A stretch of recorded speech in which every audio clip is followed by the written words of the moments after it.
Hi guys. Hope everybody's doing well. We have Bambi here co-hosting with me tonight. Hi, friends. Thanks for having me, Marissa. Oh, no problem. I'm so excited. And plus, if the kids fuss or something, you can take over for me while I mute. Yeah, exactly. So if Marissa needs a minute with the babies, I am on duty. I am here. Awesome. Hi, Kimberly.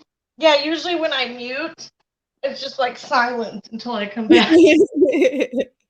But I'm so used to that because when we talk on the phone and you just mute randomly, I'm just like, the kids are doing something. Like I forget that maybe on live streams people aren't used to that. I know. I know. Well, some people have such an issue if they hear kids in the background. It's like, please, Oh just my God.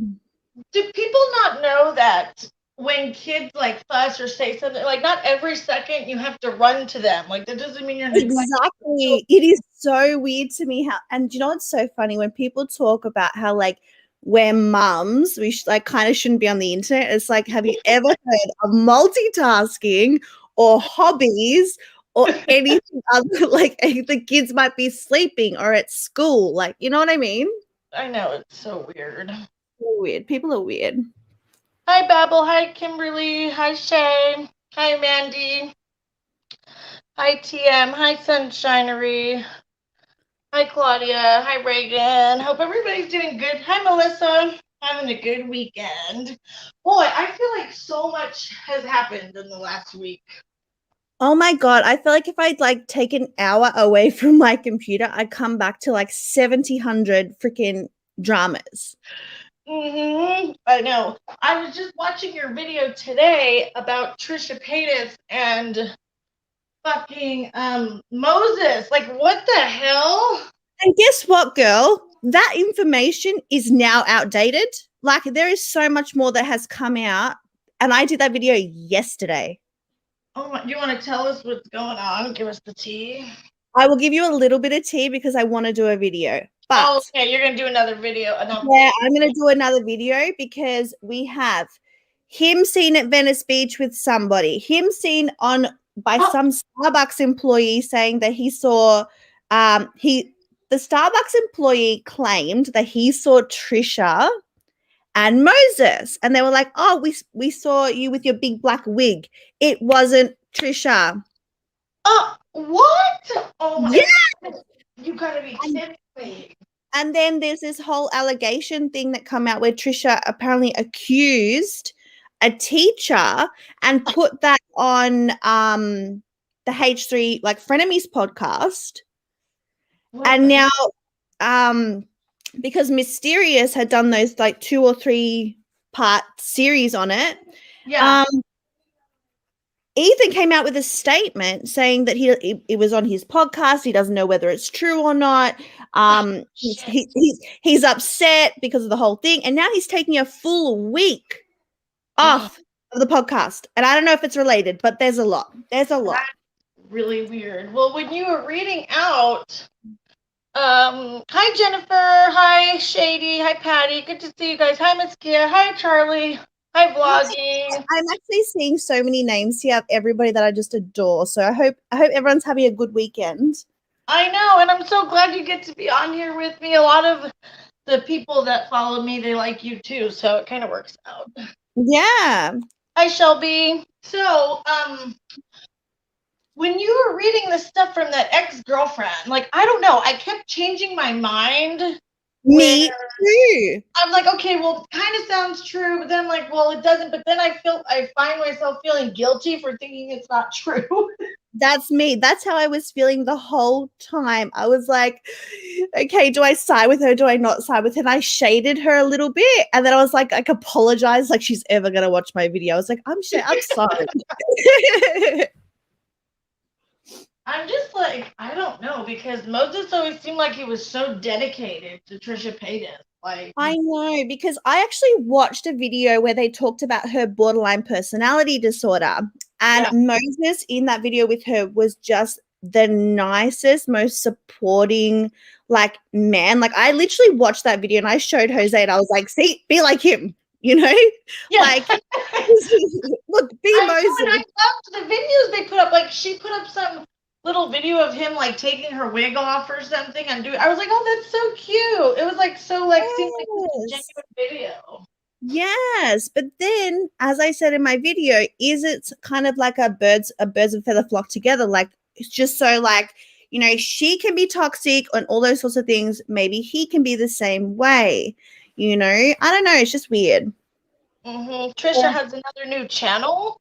Yeah, she does. It's called Trisha Talks, and oh my god, it's like high key like inappropriate and racist. But she's trying to be like Darman. You know Darman? No, who? So my son watches Darman, which is like this like inspirational story where it's like you don't know what people are going through, and you know it's like one of those like someone working at the supermarket and they're like a different nationality, and then like you're rude to them. And it's like, oh, you shouldn't be racist to people and stuff. Oh, okay. Doing that sort of thing on her channel. She's so crazy. And she has a new podcast too called My Chemical Imbalance. And I was like, I love that name, just so you know. But that's pretty good. That's a pretty good one, actually. How good is that? Jennifer said, I'm Team Ethan, so obviously I can't stand Trisha. Yeah. I didn't like her before Frenemies either, though. I go back and forth. I like her. I don't know. She's like my guilty pleasure person. Me too. Like, there was a time, maybe start of this year or end of last year, where I was really rooting for her. Like, she was like the bee's knees to me. But then I'm like, God damn it, Trisha, you're fucking it up again. So right now, I'm not a fan, but don't hold me to it. Right now, yeah. Hold on a second. Oh, it didn't take long for her to dip on out. How is everybody? Who is a fan of Trisha? Give us a 1 in the chat if you are a fan of Trisha. If you are not, give us a 2. If you want me to shut up, give us a 3. No, I'm joking.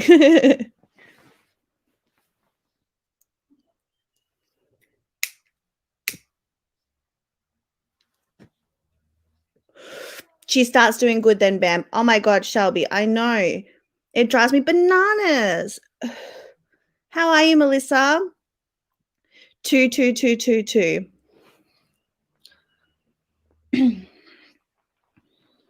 1.5. Of course, Kimberly would do that to us. We don't expect anything. 4. A fan of Bambi and Marissa. Oh, love you. 1.5. Yeah, I feel like everybody's in the middle.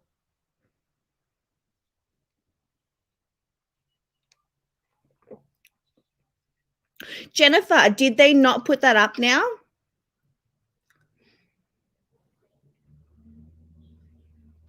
Okay, sorry guys. I just had to mute already. Oh my God, don't be sorry. I love being the star of the show. I'm so happy to have you on here. They're gonna have a new co-host. Oh my God, yeah. Wait, he doesn't with Mom, doesn't if he? you want me here every week, girl, I'll be here with bells on, okay? It's so cool. I love it. They're premiering next Wednesday. Yeah, he was meant to premiere something, and now it's going to be next week instead. So he's given us a whole week of not knowing. Well, that's kind of crappy. I hope it's somebody like really like snazzy and interesting, or like somebody like. I feel like it might be someone that is, I don't know, who literally would be the like ultimate enemy of Keemstar. Like, I feel like it would be that sort of energy. What a vibe. I think I want it to be like a really pretty girl who like talks a lot of shit and like is just really entertaining. I think that would be cool and really funny. Yeah, that would be cool. But oh my God. Oh my God, what about Shane Dawson? Oh my God. Imagine if it is Shane Dawson. Imagine if it was Shane. Oh my God. Cancelled. Okay, so we also all saw what happened with Jordan Cheyenne. That was fucking crazy, and that story just blew up. Holy crap. Yeah, I saw in your description you said you got some more info. I want to hear everything. Okay, so, well, I just happened to go, like, I Googled her to see what would come up, and I went to her website. I don't know if I'm going to bother, like, making a whole video on it, but I thought it was interesting. I was reading up on her manifestation courses that she has. Oh my God. We all know my opinion on that. Seriously. Okay, she Seriously. has a whole website. Okay, first one, she has the Abundance Academy, you guys. It's called the Abundance Academy. And she has this video on the website. I'm on my phone, so I can't, like, share.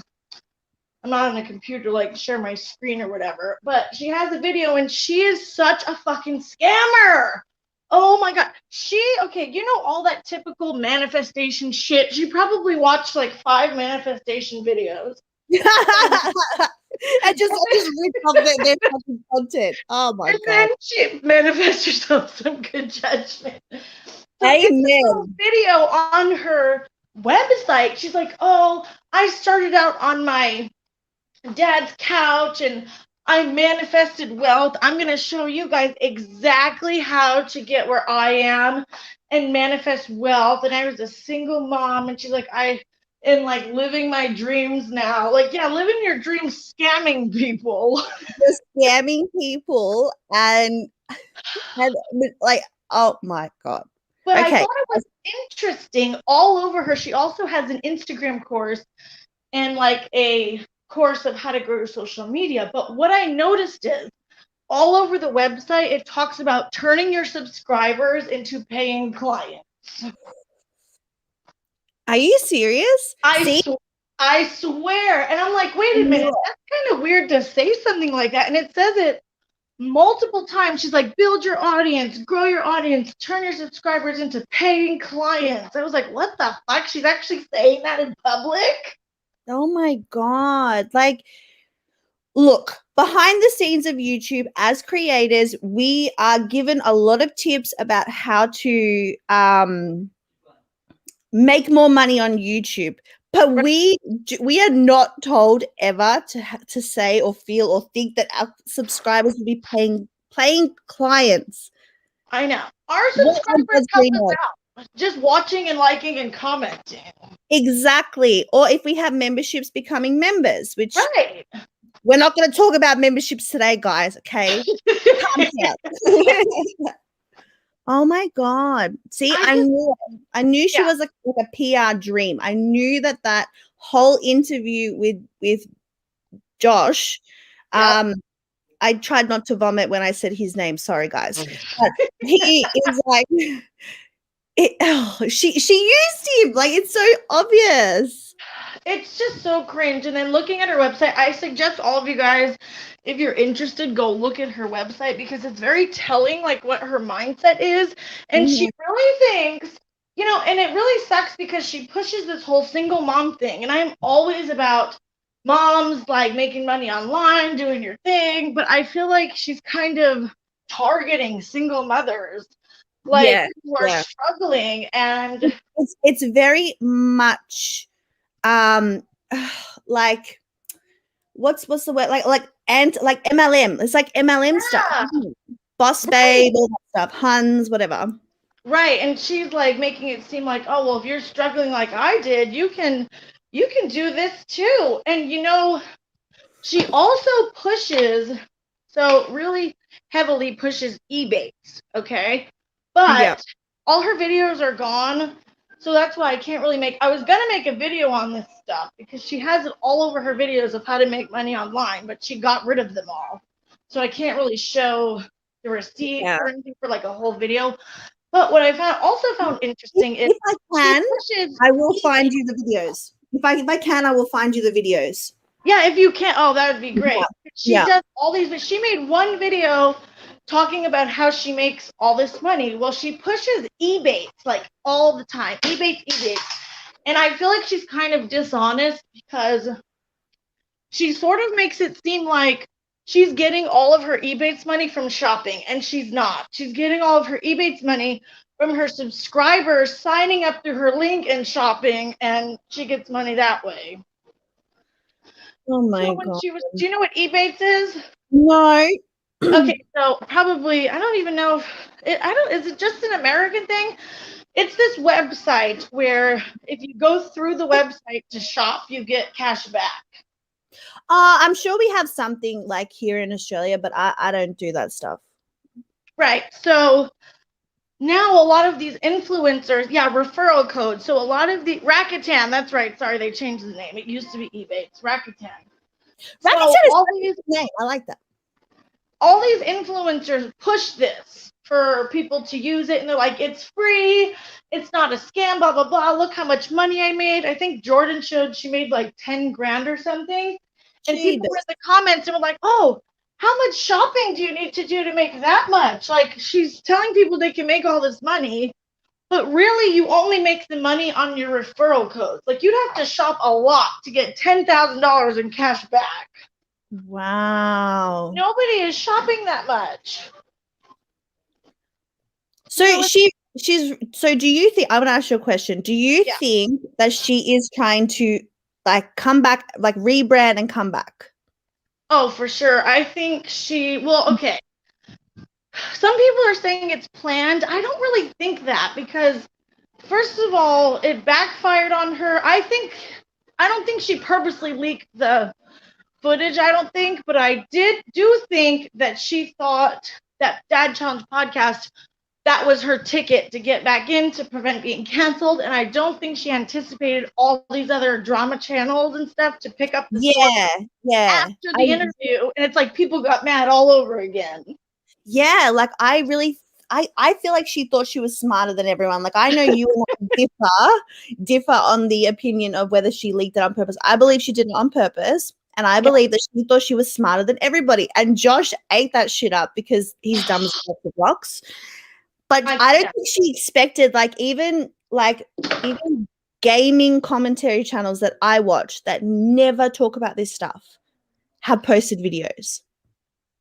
Right. Okay. That's another thing I wanted to mention. I think it's so funny that all these channels that don't give a shit about family vloggers are all of a sudden like, this is the problem with family vlogging. This is the dark side of family vlogging. You know, it shits me. It's like, let us have the attention here. We started this. Like, we didn't start. Yes! Like, let us have it. We're little.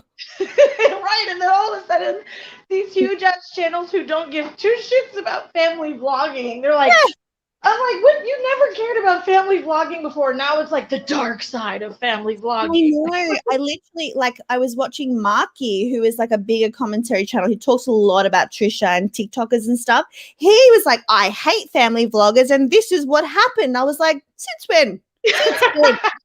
Right, exactly. Like none of these, but whatever. It is a big story.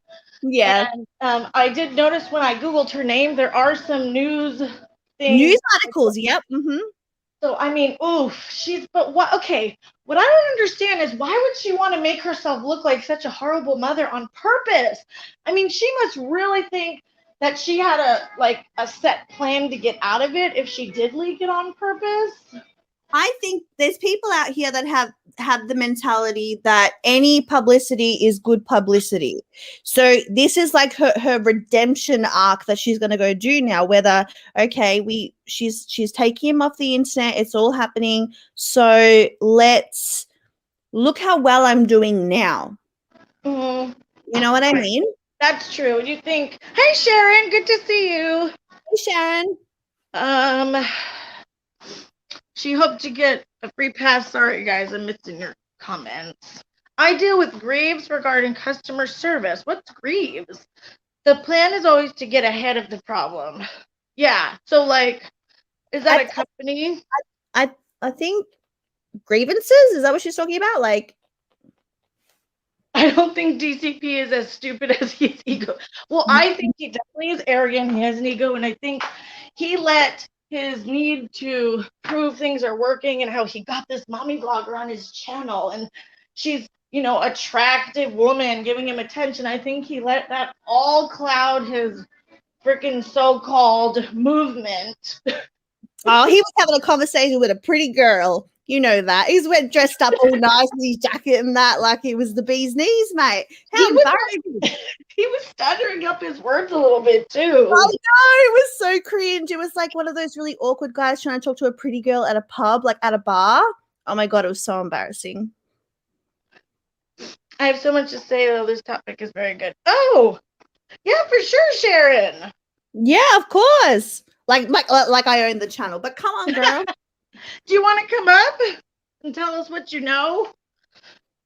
And if that was my husband, I would be like, and I saw him on an interview like with this woman and like acting like he's smitten. I would no. I would die of embarrassment. Oh, Jose would be in big dang trouble. Let me tell you that. Right. And I'm already crazy. More than most people. So hold on, I'll put the link for you. Actually, I'll send it to you on Instagram, Sharon. So we don't need we don't need no trolls up here. We don't need any porn bombing going on. No, we don't. But have you guys actually looked in his comments? I did when he first did it, but I haven't checked them. Like, like I checked maybe, I think it was like 12 hours ago, and it's not good. Oh, man. Yes, Sharon, I did notice he was flirting. Like, I mean, he was like, I don't know. You got a scammer in the chat, Marissa. Go get rid of him. Oh, I didn't mean to highlight it. That's you guys,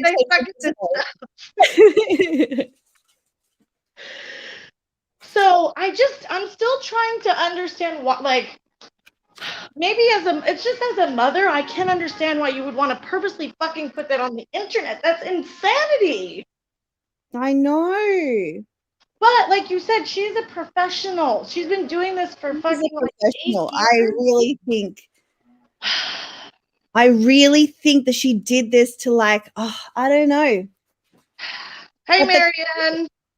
The comments were so bad. The comments, people were saying, oh my God, I believed in you. Until you were really about in this. Like it is next. I was going to do a video on it actually, because there's so much. You should, like reading out comments and stuff. Yeah. You should, because, well, I think what happened was they did the interview. I think they jumped the gun, because if they had done this interview maybe after everybody did their videos, maybe it would have been taken a little bit better. But I feel like because they did it right away and then the story blew up and like all these things started covering it and people were still angry, I feel like it kind of was fucking didn't work. And it was not genuine anyway. People were saying comments like, this is so cringe. Josh, stop trying to talk to her like you're trying to be her friend. She doesn't like you. Like just weird shit, just like weird shit. But have you heard the conspiracy theory that they actually followed each other a few days before on Instagram? Yes, I can't confirm that myself, but I've seen comments like that. So I don't know if it's true or not, but that'd be very interesting. But I think people were saying they did the interview like the same day that it happened. I believe it. Yeah, I know. I'm having trouble being convinced it was intentional too. It couldn't be intentional. It was so horrible. I mean, I guess people can be that. I don't know. She deleted all her videos, so this interview is the only thing people have to. That's true, Stina. Now and I think she didn't want people to go digging into her content, doing any deep dives on her. I know, she ruined it for us. Come on, I was already thinking about it. I'm like, I'm going to go back, look at all her courses and do all this. I'll look at all her ways she gets paid. Well, actually, you should really. Hey, guys. Hey! This is pretty cool. I'm so glad you're coming up. Yeah. All right. So, well, I wanted to say, I missed the whole, I don't know where you guys are at on the live, because I went to connect, but... Oh, it's okay. Well, yeah, what you were saying when you made that comment, I didn't know what you were talking about.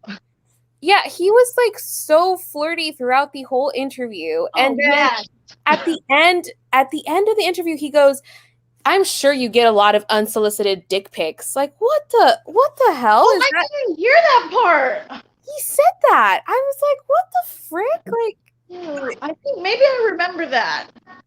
I know he was talking about, like, towards the end, he started going off on these tangents about being a mom and an influencer and all this stuff that had nothing to do with what she did. yeah. That was really bad, guys. I can't. That interview was just... I'm surprised that I didn't pick up on. Sorry, Marissa. That I didn't pick up on, but my husband did because I was watching it again. He's like, "Why is he talking about her bikini pics?" Yes. Yeah. It was like I didn't pick up on that. My husband did, and I was like, "You're damn right. Why is he talking about bikini pics now? He's talking about unsolicited dick pics. Like, bro, where's your head at?" I know. I heard BX say, like, this isn't like The Bachelorette. Like, I died at that. I was dying for a rose. You know That it. she does cover The Bachelorette and stuff like too, so that's so funny.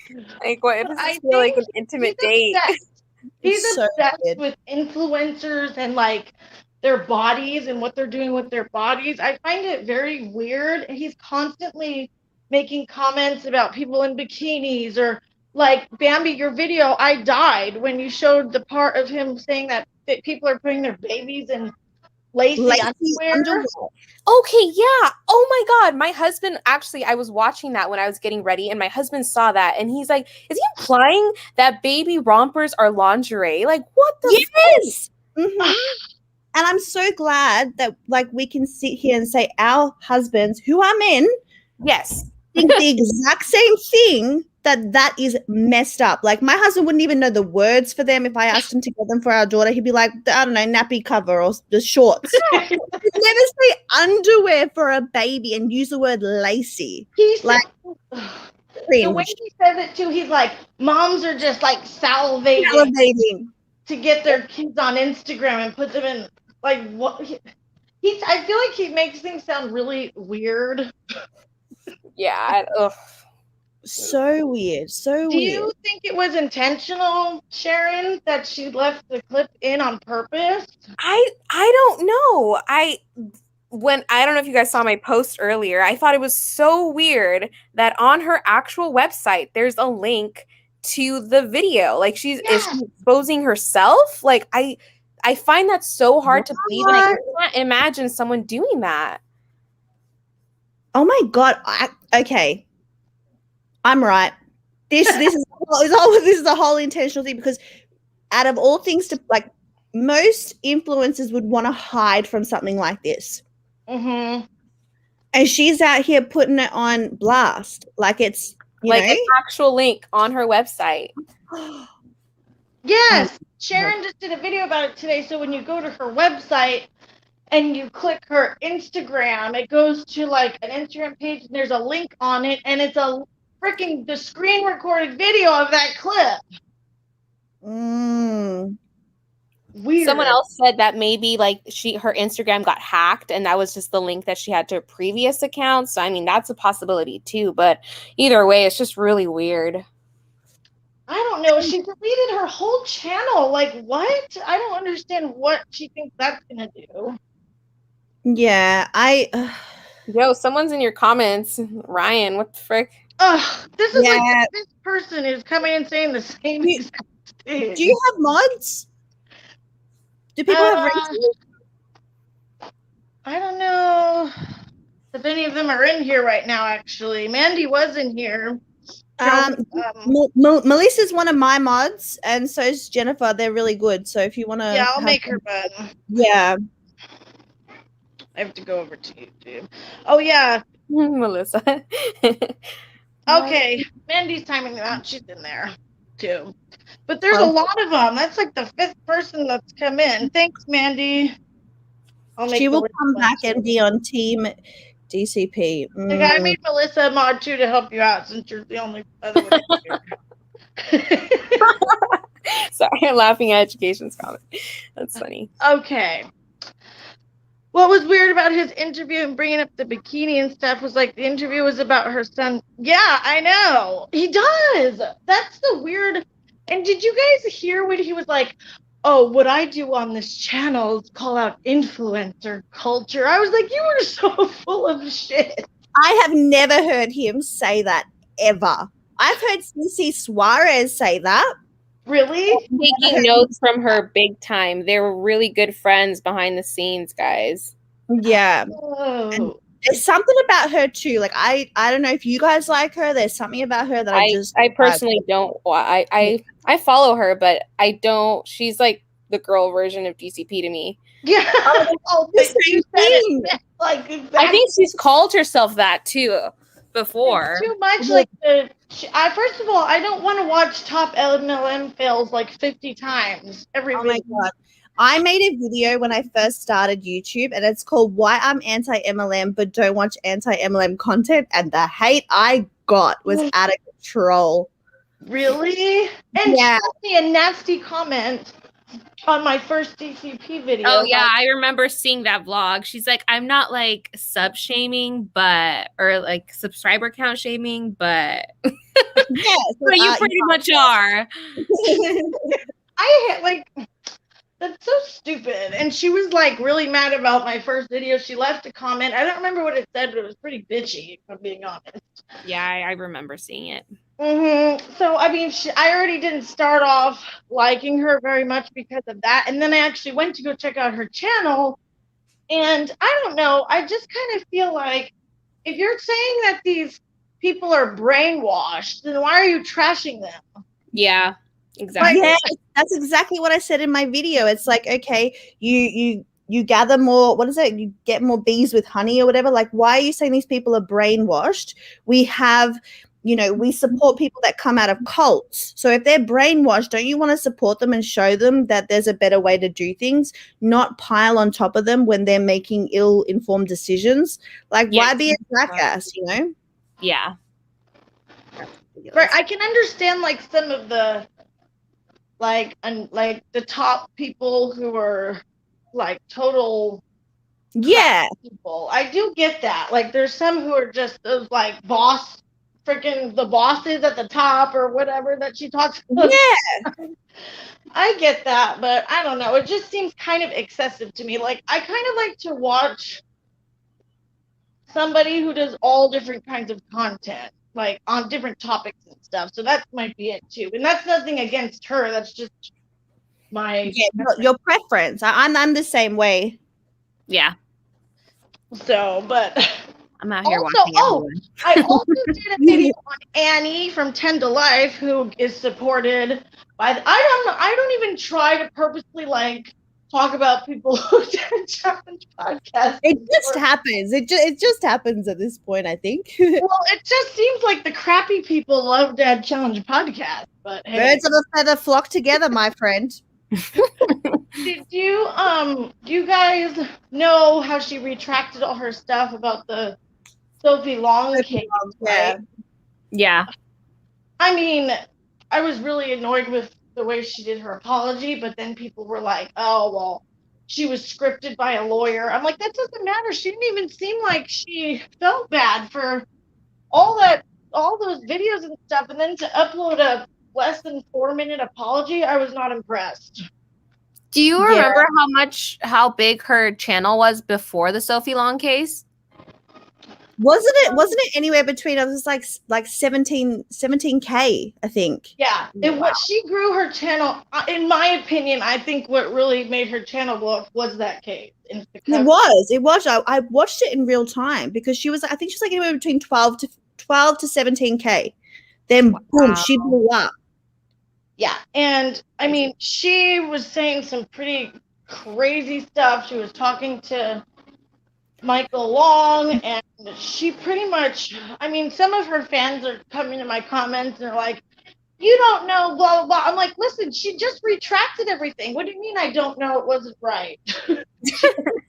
Yeah. I actually wanted to add something in here that I didn't put in my video, but I feel like since we're talking about Annie and the Sophie Long case and Dad Challenge, right? I just want to bring this up for a second. Yeah, go ahead. Now, so when the Sophie Long situation was happening, okay, we had Annie, the Glera, and DCP all on one side. Yeah. Then I don't know if anyone watches, well, she's lost her channel now, but Critical K was on the other side, okay? Josh would actually go in live streams and, in quotation, debate Critical K. What? And No way. Okay. Yeah, I just saw a video today, actually, funny that you mentioned that, of Josh calling the police department trying to verify information that Critical K had said she got from the police department. Wait, what? He called the police department? Yeah, it's on his channel still. It's live. I just saw it today.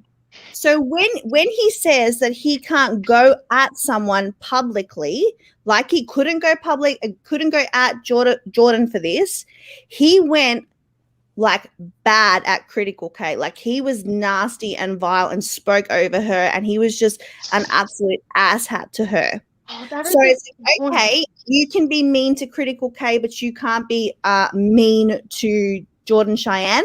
Oh, or is it because, in your opinion, now I'm not shaming Critical K. I think she's gorgeous in her own way. We all are. But if we go off the what's like the standard, right? A pretty young girl, you have to be nice to her. But with Critical K, who has a different opinion to you and you don't perceive as gorgeous or going to get you anything, you're going to yell and scream at her? Like, do you get what I'm saying? Yeah. That's a really good point. You should bring that up. Yeah.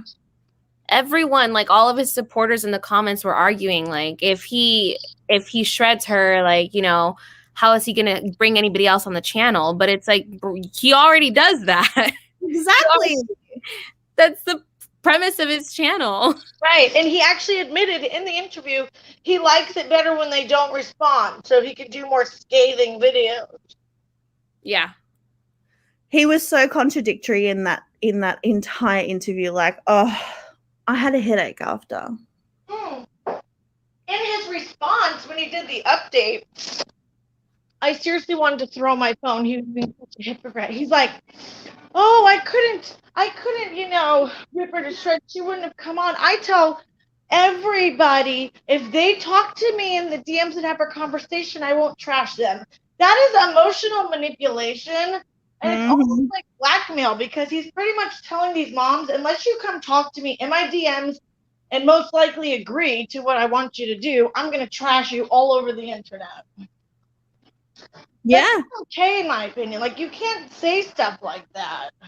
It's just bizarre. Like, and why would he want to reach out to someone like that? That's what I don't get. Like, he's just, Somehow I don't believe that he reaches out to every mommy blogger. No chance. I don't know. I think he saw something, She did say that he reached out and was incredibly kind to her when he reached out. She said that. So why? I think he really, really wanted her on the channel, and he did this with intention. Yeah, absolutely. Yeah. I think he definitely I can guarantee he's not kind when he reaches out to people like Brits of Brie, all those people. I'm sure he's being douchey in the comments and the DMs. Mm-hmm. I mean, it just makes no sense to me, because he gets on the other moms for literally so much less. Like, how many freaking videos did he make about the Hawaii move? Oh my God, honestly. I mean, I get everybody was like curious because she kind of like made it a big thing by kind of announcing it, and then like all the details weren't really clear, but he was like obsessed about it. So because he wanted her to move to Canada. What? So she could live in the basement with him. No, I'm just kidding. Oh my God. Why do you guys think? Let someone clip that. I feel like his hate boner for Love Meg is so much worse than some of the other moms. Why do you guys like think that? Do you think it's because she doesn't want to talk to him, because she kind of blows him off, maybe? I don't know. Before the accusations, because before she said that stupid stuff on the internet. But I mean, he's made so many videos on her, and she has taken her kids off YouTube for like a year. Like, why is he so obsessed with her? I don't know. The internet. But I mean, he's made so many videos on her, and she has taken her kids off YouTube for like a year. Like, why is he so obsessed with her? I don't know, girl. But I mean, he's made so many videos on her, and she. That was me. Sorry. There we go. Okay, I'm back. Better. All those women are turning on him. She has such an attitude with her fans, and I think rubs a lot of people the wrong way who love Meg. Yeah, yes, she does. Absolutely. Especially in her last responses to the DCP. It was very arrogant. Yeah. I feel like she definitely, I mean, they started really, really like poor. They didn't have any money. I remember some of her earlier videos, she was like trying to do discount shopping and stuff. And I think when she started making a lot of money on YouTube, she was like, oh, wow, this is great. And I think it just got to her head. And what Melissa just said in the comments, she's like, also, she's so vocal about being the breadwinner and her husband being the one at home. And I think he's threatened by that. I think that he is intimidated and uncomfortable by powerful women, beautiful women, and women that don't pay him any attention. I think that really bothers him. I think he's still got that church mentality in the back of his mind, sometimes more to the forefront of his mind, let's be honest, but I think that's what it is. Cult leader. I agree. He was making comments about like what this woman's doing with her body, her pictures, he says he talks about their clothes and their eyebrows and it's very weird. Like, I just can't understand. My husband would never sit on the internet and like watch mommy vloggers and be like, oh, look at that ugly dress, or look at her eyebrows. Like, no, it's so weird. My husband wouldn't even know what a blended eyeshadow or an blended eyeshadow would look like. Like, I could just smack on some blue eyeshadow up to my eyebrows. He'd be like, "You look great, babe." Yeah, right. Like, and Dad, Josh has said that before. He's like, "Oh, she needs to blend her crease or something." I was like, "How does they know what that is?" Yeah, how do you know that? Like, seriously? I'm pretty sure that's fueled by his audience. Yeah, I feel like it's like echoing their insecurities. I feel like women who are powerful women don't need to drag these women down in the way that they do. Do you know what I mean? Yeah.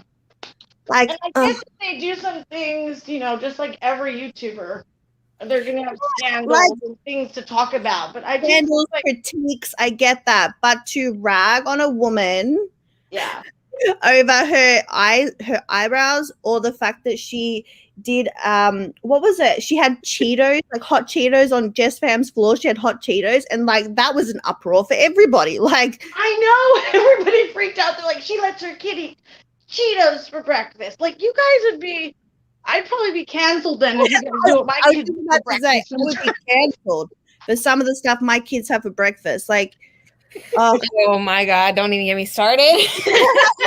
Working mom, it is hard, okay? Yes, it is hard. Like, breakfast is my least favorite meal of the day to deal with. I hate dealing with breakfast because I'm tired, and like if the kids wake up before me, I haven't had coffee yet, they're all hungry. I'm like, I just want to sit and have my coffee in peace. Everybody's starving. Cups for everyone.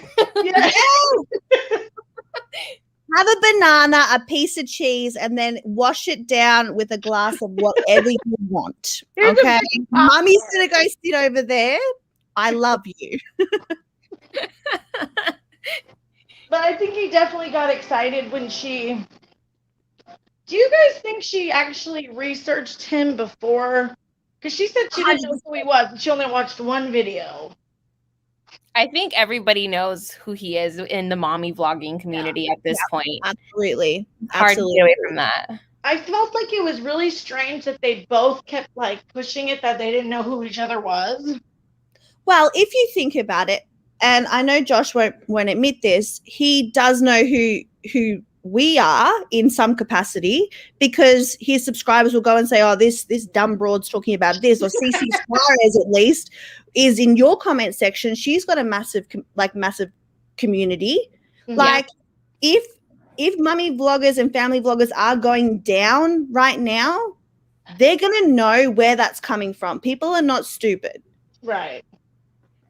Well, exactly. I think because how she was just so... Most mommy vloggers are not ready, like, instantly to remove all their videos and take their kids off YouTube. This Like, was definitely planned, and I think, and Josh said something or alluded to something implying that they talked about, I won't talk about what we talked about behind the scenes during the interview, but he did say that. So I can only imagine that they both concocted this plan, like him saying, listen, this is what you have to say. I'm going to ask you these types of questions. I'm going to help you if you're going to agree to get your kid off the line. Yeah. I think because if she was put on the spot like that, I don't think she would have been like, yep, I'm removing my kid, like he can't consent out of nowhere. She's been vlogging for 8 years. And she even kind of was disagreeing with him about her son being able to consent. She was like, yeah, he can answer and he's old enough or something like that. So I think he kind of was like, well, if you come on with me, you're going to have to say that kids are exploited and you're removing your kids. Like, because of course, then it's like, well, see what I'm doing, everybody. Yeah. I'm successful. Look, we've got another mommy vlogger removing her kids. Well, and that's exactly what his audience is saying, too. They're like, oh, my God, look at what he did. Positive change. Right. Well, yeah, there was a comment on his video, and he hadn't been replying to a lot of comments, but he replied to one comment when they were basically saying that, look at what you did, why did you give this woman a platform, so on and so forth. He said, believe it or not, I have this has come far, or this is good energy, or some crap like that. Like, yeah, he literally is telling people that he actually believes it. Like, he believes this. The ego is strong in that one. Right. Well, yeah, and Melissa's right. He said he promised not to talk about predators. She didn't want to talk about anything on that side of it. Yeah. With her. But didn't Brittany and Baby try, or is currently trying to rebrand via Instagram, because maybe she sees it like family vlogging isn't like, how on YouTube we have our community, like story time.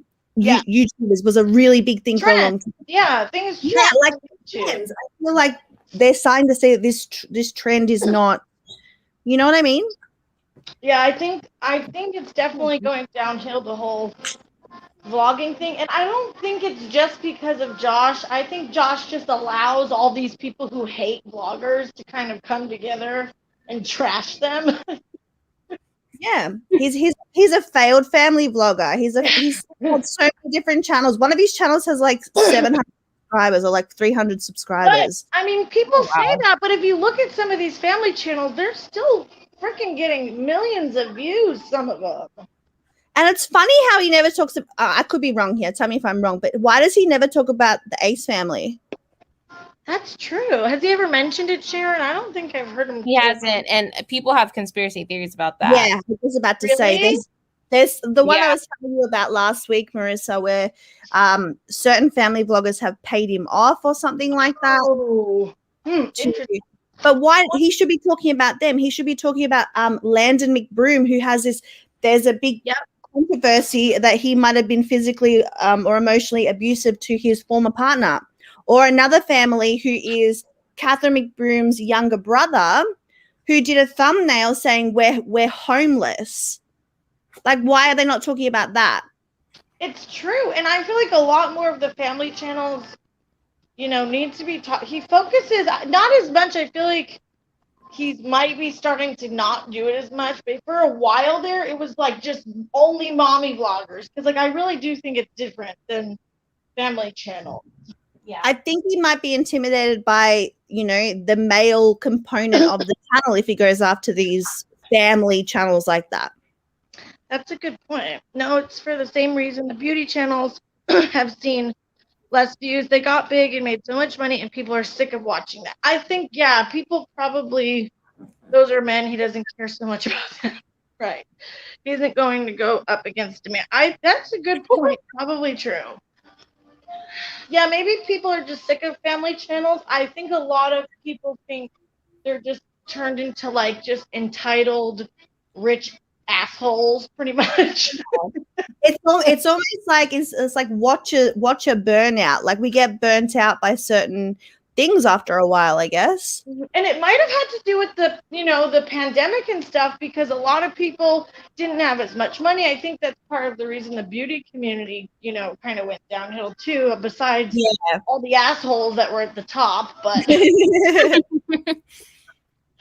but maybe it's like, people are struggling, and then you see like all these family channels just going on vacations, and they don't even act like there's a pandemic going on. I think that could be part of it too. And going to Disney like 75 times. Like, I don't understand it. Like, maybe it's an Aussie thing, like, because we got Luna Park here, and I haven't been to Luna Park in 10 years. I couldn't imagine going to Luna Park 10 times. Like, why are you all, tell me this, Americans, why do you go to Disney all the time? Oh, my phone's dying. I'll be right back. Aw. You stuck with me, Sharon. I know. I'm just kidding. Hey, I see you're getting back into commentary. Huh? I am. I was like literally telling myself 3 weeks ago, like, I'm never doing commentary again. But I just had too many opinions, girl. I'm just like, shit, I need to just, just get it out there. That's good. I'm glad to see you doing a mix, though. Yes. A nice break when you need it, and then you can always say your piece. Yeah, because sometimes I get bored. Like, sometimes I watch commentary channels and I'm like, I don't need to do a video. They already said what I was going to say. Have that mindset. It's really bizarre. Oh, no, I like hearing your thoughts. Thank you. I feel the same about you. Are you liking it more now? Yeah, I know for a while after the DCP video, I was like kind of discouraged for a little bit, but I mean, it is what it is. I think that happens to all of us because we that's as nice as we can say things, because I actually think you're one of the kindest in the commentary space. So even if we are the kindest people on the platform, there's going to be some asshats somewhere doing some crazy shit, saying some crazy shit, and we just have to like go through those hazing periods, and then we kind of see like what we can and can't handle. Yeah, for sure. Why Marissa's phone always dies? I'm back. Like, my phone. Even when I'm on the phone to her, she's like, my phone's going to die. I'm like, do you ever charge that thing? Story of my life. As my phone's dying, like it will go black and say shutting down, but for like 30 seconds or whatever, I can still hear people and talk. So that's why I'm like, my phone's dying as I'm watching it shut down. Oh, thanks, Melissa. I saw your comment. Oh no, why is it charging now? Yeah, I don't know. I feel like that whole thing was just a total hot ass mess. Disaster. And I didn't even know, like, so when I saw, this is how I did the video. I saw her address it. I hadn't even seen the video she was talking about or the clip.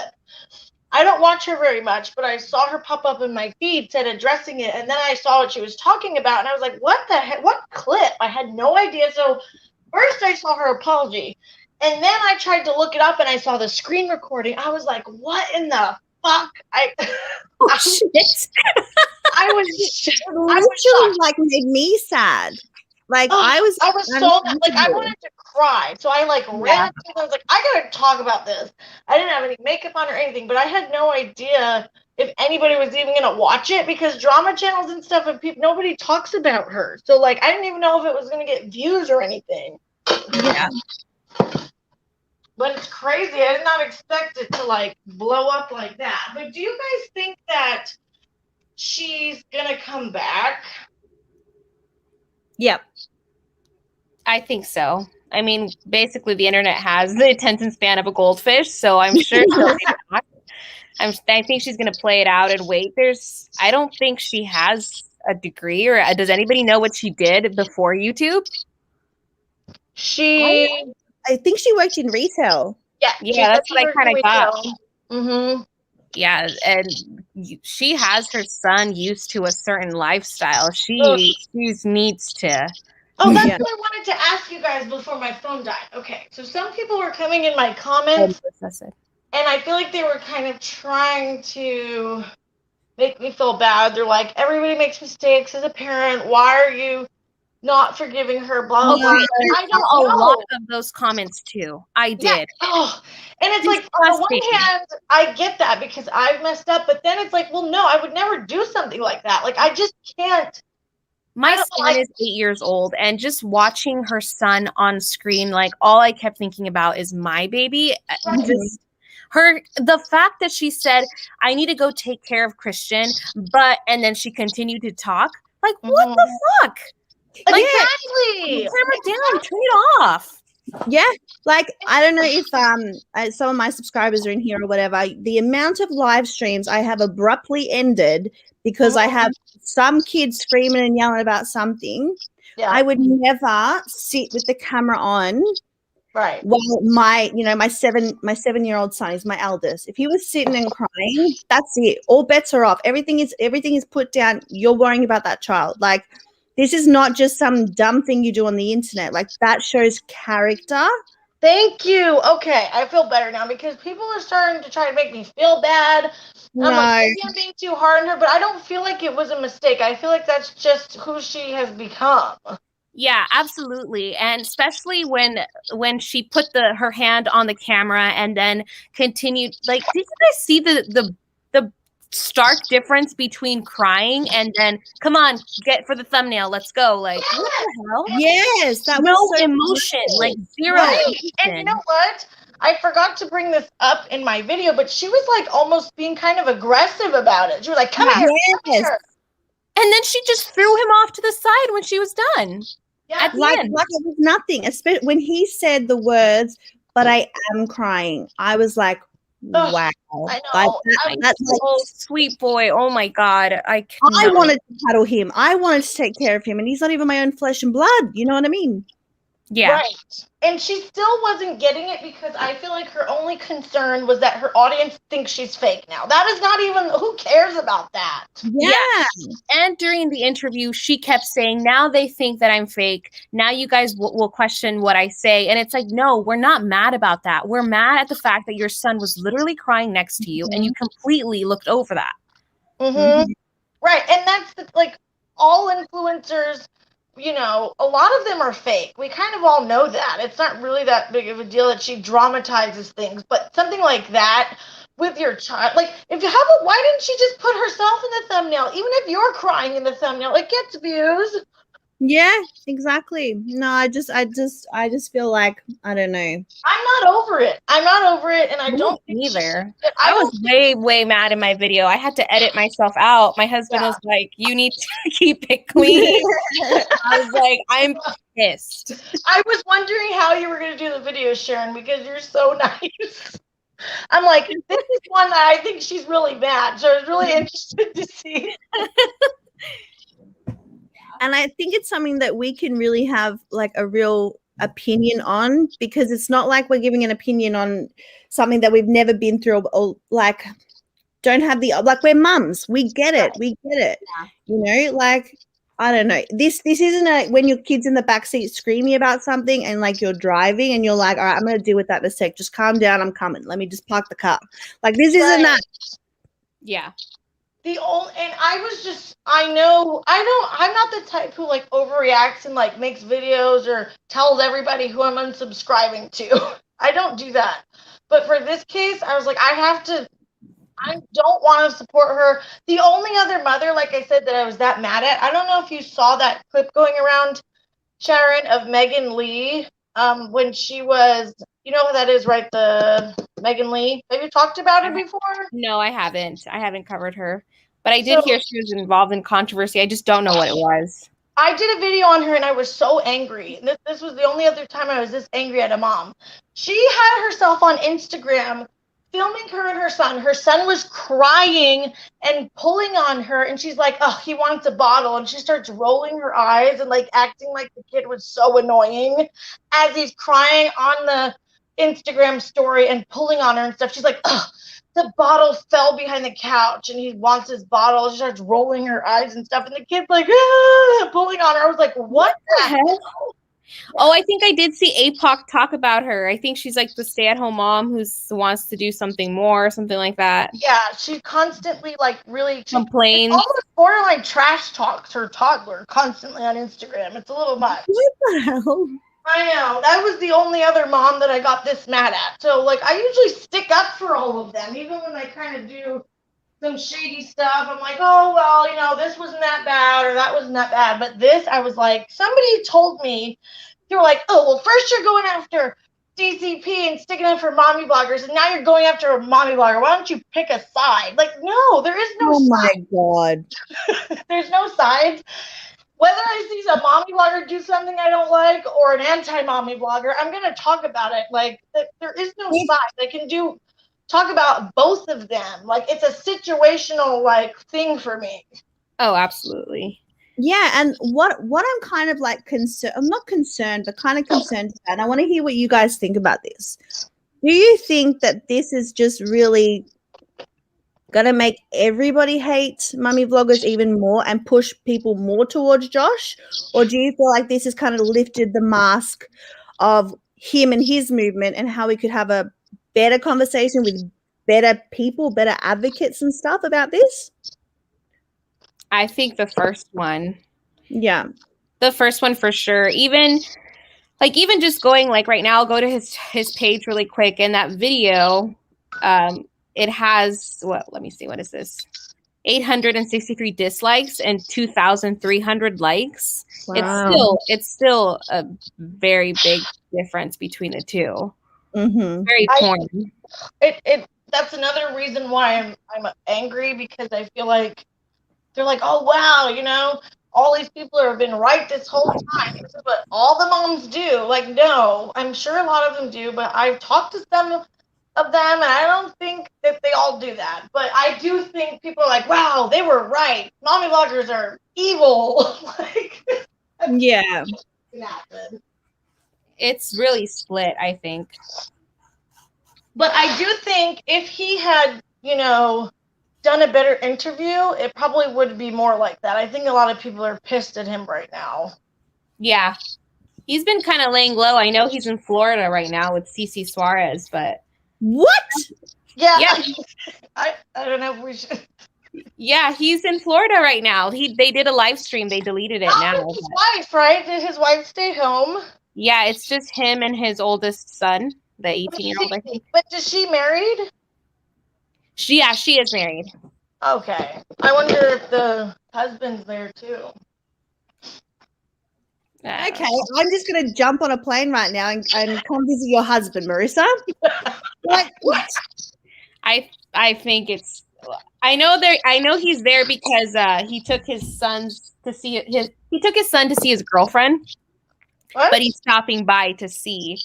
Oh, that's just so cringe. I hope they don't do a video together. Please, no. Oh, they are. They did. Oh, I can already tell from the stories that Cece shared, so expect that coming soon. Oh my God. That is just going to be a total cringe fest. Oh my God. Can you highlight Melissa's comment, please? Sorry if I'm missing comments, guys. I'm just all in the convo right now. They were filming some young girl and trying to find her a boyfriend on the beach. What? Okay, yeah, I think I did see that, Melissa. And he was like asking her, I think he said something about filming a date, like filming someone's. What? Yeah, it was weird. That's gross. I don't understand. Okay, why does he get away with being so fucking inappropriate? Why? If any other guy on YouTube was like talking and doing the things he does to women, they would be fucking canceled by now. It's weird. Wow. I don't understand how he gets away with saying like Tara Henderson has no ass, the vagina spray, like all this shit. Like, how does he get away with that? His audience. Yeah. It pisses me off. Like, I don't know. I just really hope that this kind of like backfires on him in the way that maybe people can really, this can be like a glimpse. And now that your eyes are open, you know, when you see something, you can't unsee something. Yeah. Right. I feel like this, like, I don't know, maybe, but I think his views are down. Aren't his views down from before? I'm like, Well, I think, yes, he gets a lot more views when he's talking about, like, Love Meg and Brianna K and, like, a lot of the main popular moms. He but definitely. that's the problem. Like his audience, because he built his audience off of all these women who like the shit talk, he has a hard time deviating from that. And when he does, he doesn't perform as well. Right. They love, like, the snarking, which I think he does more than snarking. I honestly, like, some of his stuff is, like, okay and kind of funny. Like, I don't think it's all bad. Like, he takes it too far, though. Like, I get it. People are annoyed with mommy bloggers and they're like white kitchen and like the typical, you know. Interest. You know what I mean? Like, some of it's funny. He like made fun of like a house tour or something. Like, that wasn't that bad. It's just the other stuff that I really have an issue with. Yeah. But what about his idea of having a GoFundMe? Well, he's had those, but non-for-profit. That's Oh my God. friends. He's gonna start a church soon. The Church of Josh. Oh man. It's coming, guys. I can already see it. It is. And they're all going to be gathered around, like, doing rituals, making fun of mommy vloggers. Oh Lord. my God. And they're all going to get 50% off at Jordan Cheyenne's manifestation course. Oh my God. Yes, I was. The thing is $300. Did you guys see that? Yes, and before you were on, Sharon, I was telling them that if you notice on her website, she keeps saying multiple times how to turn your subscribers into paying clients. Like, I thought that was really This is an MLM. What in the MLM? What the hell? That's what Bambi said. That's some MLM stuff. Like, girls, stop it. She has Abundance Academy and Abundance Academy. I'm on her website now. What? Yeah, and she literally says to turn your audience into You how to attract wealth effortlessly. Yeah. Mm-hmm. Oh, the bit where she was like pushing the toxic positivity onto her son. I could not. The before the coaching part. I know. Yes. She was like, Rosie is healthy. Like, I was like, shut up, you weirdo. Like, that's so damaging because that's so, like, her dog could actually pass. Mm-hmm. Like, I think transparency would be better, but I don't know. Well, absolutely. But we all know from that clip that she doesn't really have the capability of how to support her son in a moment like that. I just so sad. Something. What? No, go ahead, Bambi. Did I hear this wrong? Where she said something about her parents take him for the weekend, or they don't take him for the weekend? I think she said that they have they have him sometimes. That's what I heard. Because I thought she said something about the weekends, and I was like, "Oh, if you're with him 24/7, but you're not with him on the weekends, that's not 24/7, my friend." But I'm not sure if I heard that right. And I get that to be an everyday, but the thing is, she doesn't even vlog every day. For her to be like, "Well, I have my son 24/7. That's why I'm showing him." Okay, but that doesn't make sense. Why you're justifying showing him crying? And that's the other thing that pissed me off. She's like, "I had no shame in the first part of the video." What do you mean you had no shame? Oh yeah, I saw that. You shouldn't have been filming him crying in the first place. That's how you know where her mind is, and she really doesn't realize what she fucking did. She still thinks it's about making a fake thumbnail. Like, yeah. She does. She's. But that's the thing. She was in clear PR politician mode. Yeah, I noticed that too, Bambi. I heard you say that in your video, and I was like, yes. Yeah, exactly. Right, you're so right, Bambi. Like a politician who's just got in scandal. Yeah, I did not have sexual relations with that woman. Like, that was the vibe. Yeah, just, oh God. Surprised she doesn't have an OnlyFans like her brother. Her brother has an OnlyFans? What? I had no idea.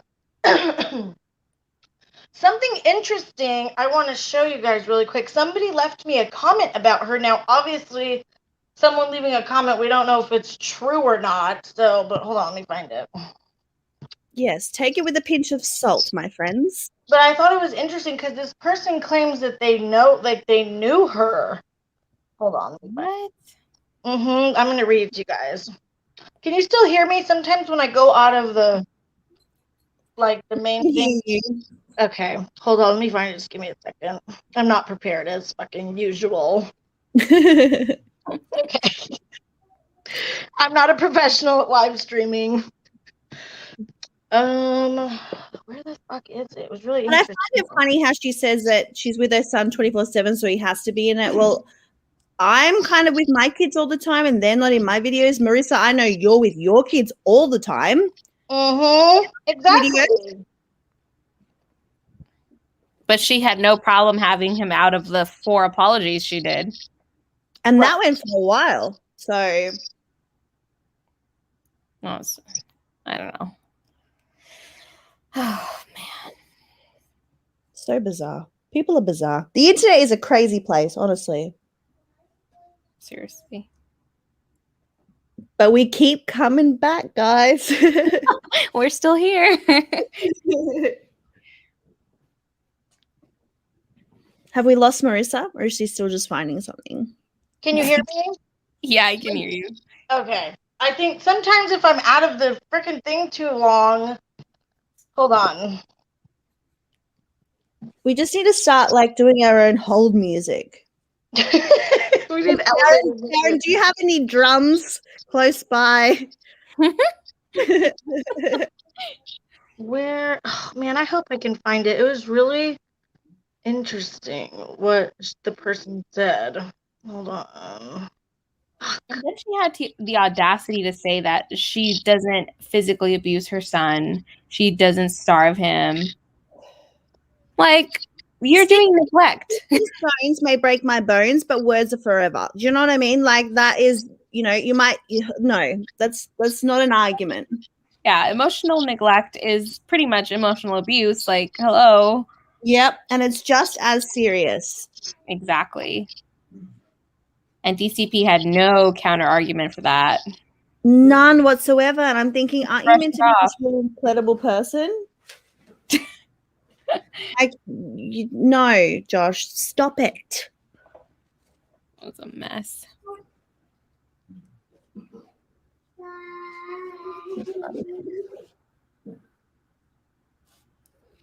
I'll be back in 2 seconds, guys. Mother duties.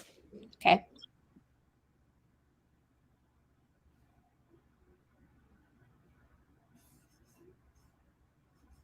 Can you hear me? I keep cutting out.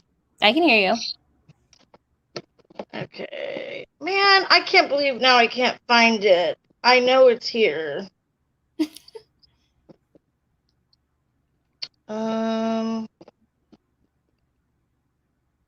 Because some people were replying to it. I know Bob's Burgers was replying, asking them if they knew more. Is Bob's Burgers in here?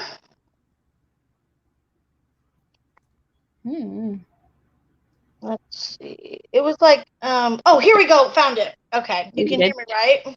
Yeah, I did. Or okay. I can. Don't believe this fraud. I'm good friends with the father of her son.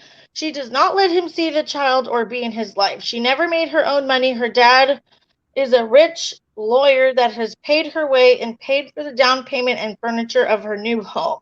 She is a narcissist and an evil person off camera. I'm disgusted on how my friend's son is treated.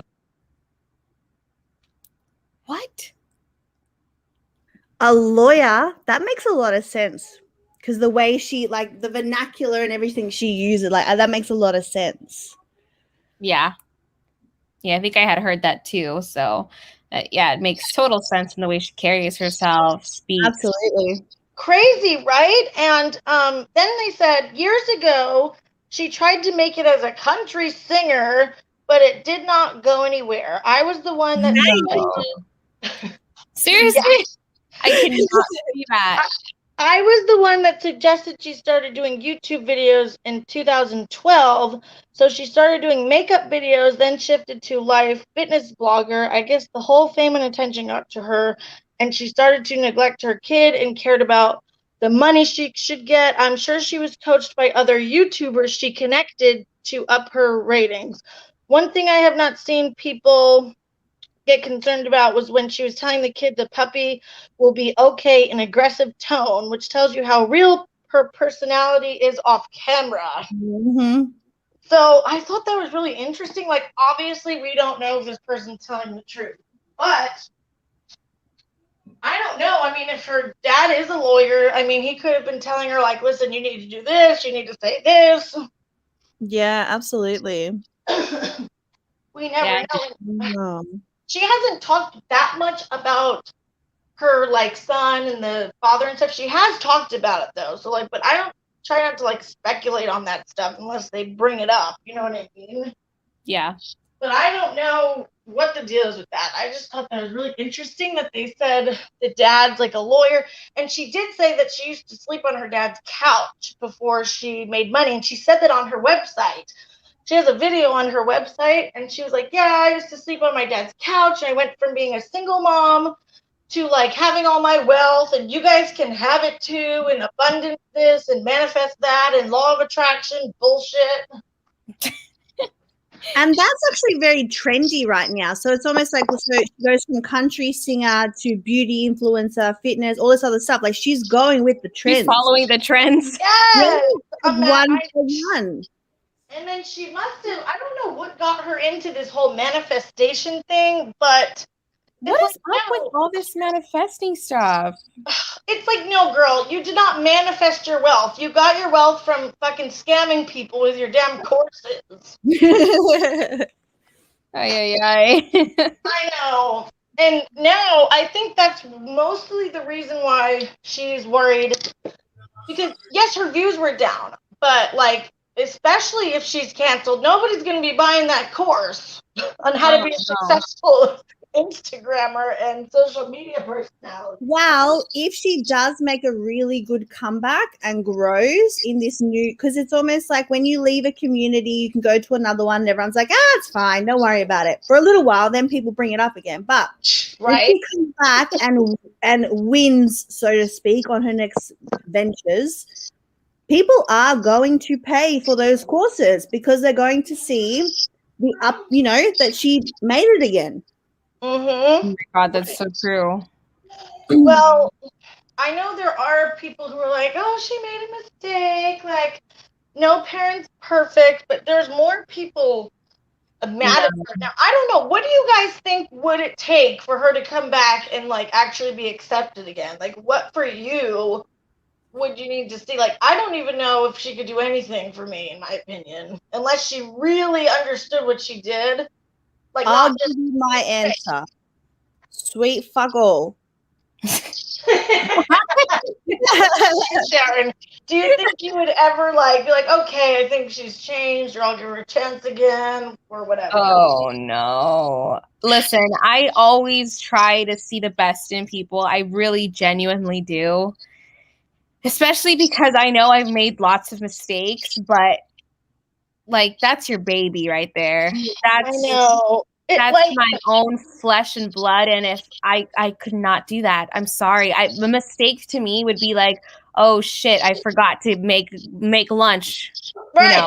Yes. But to emotionally neglect your child when they're hurting, oh my God, I could not. I honestly do not know if I could look past this.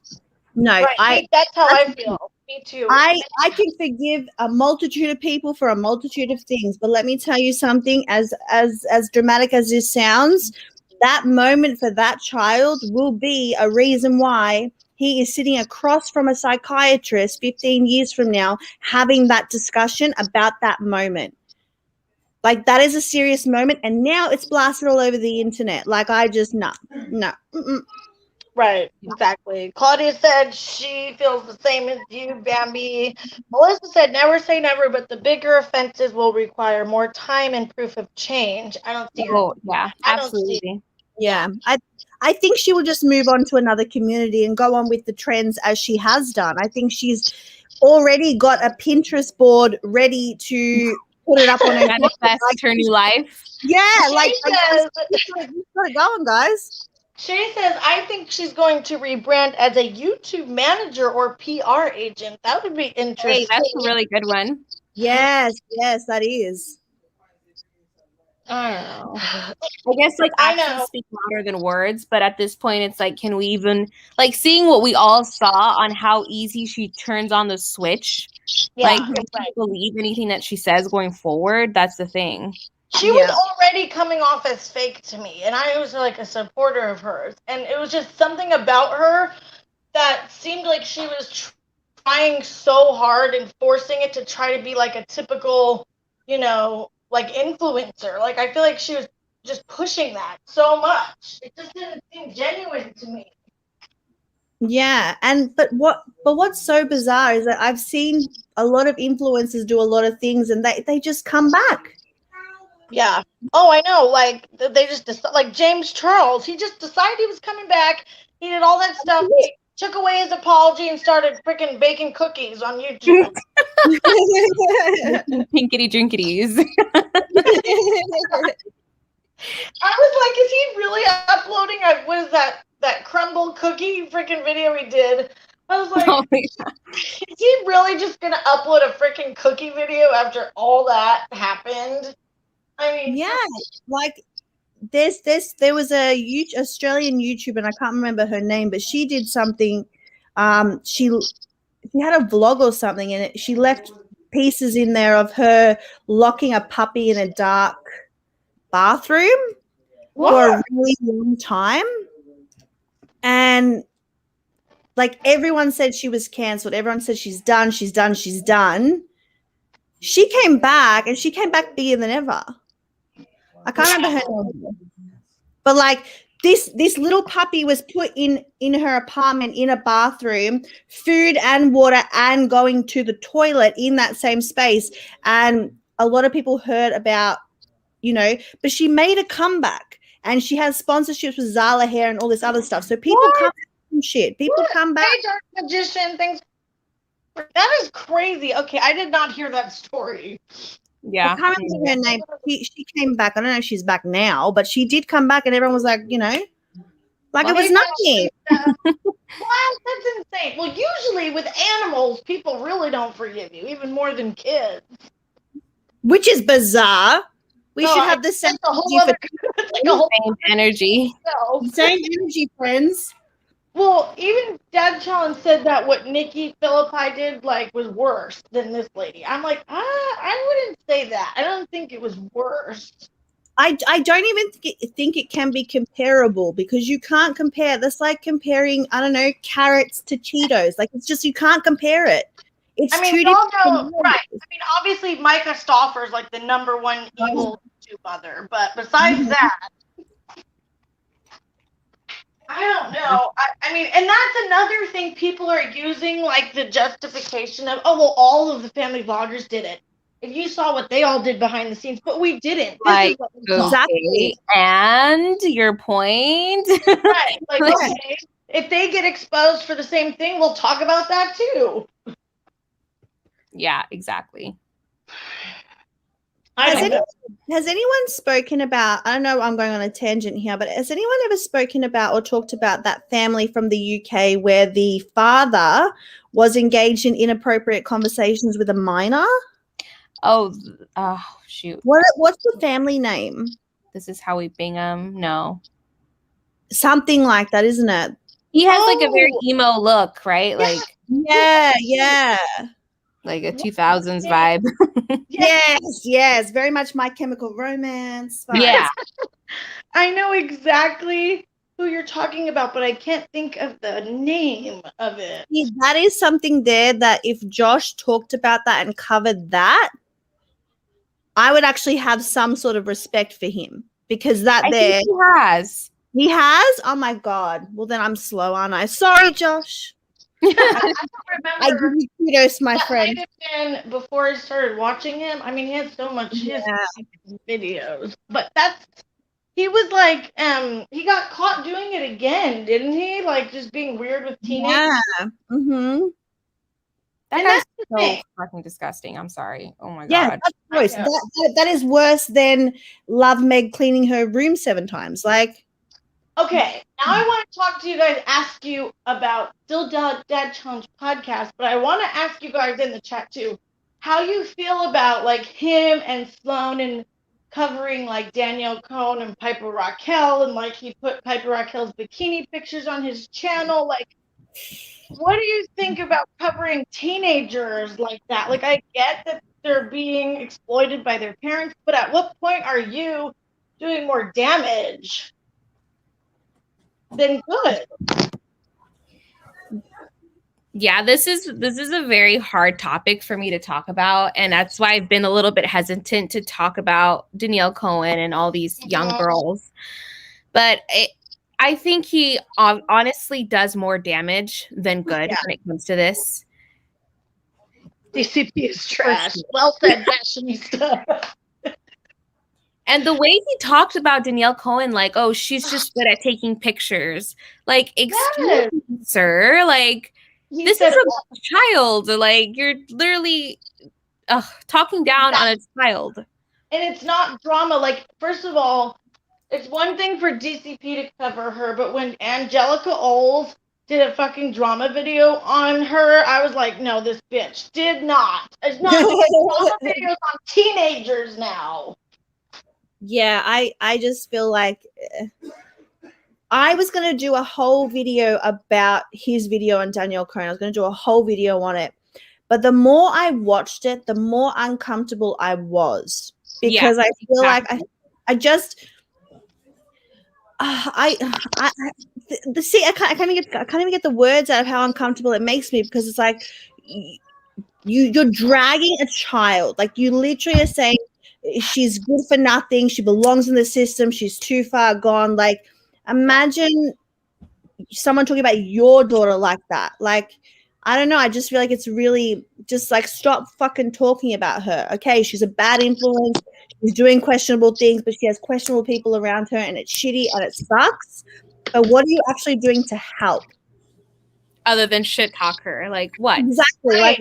Exactly. And like Shay just said, you shouldn't post them if you're against it. Like, yeah.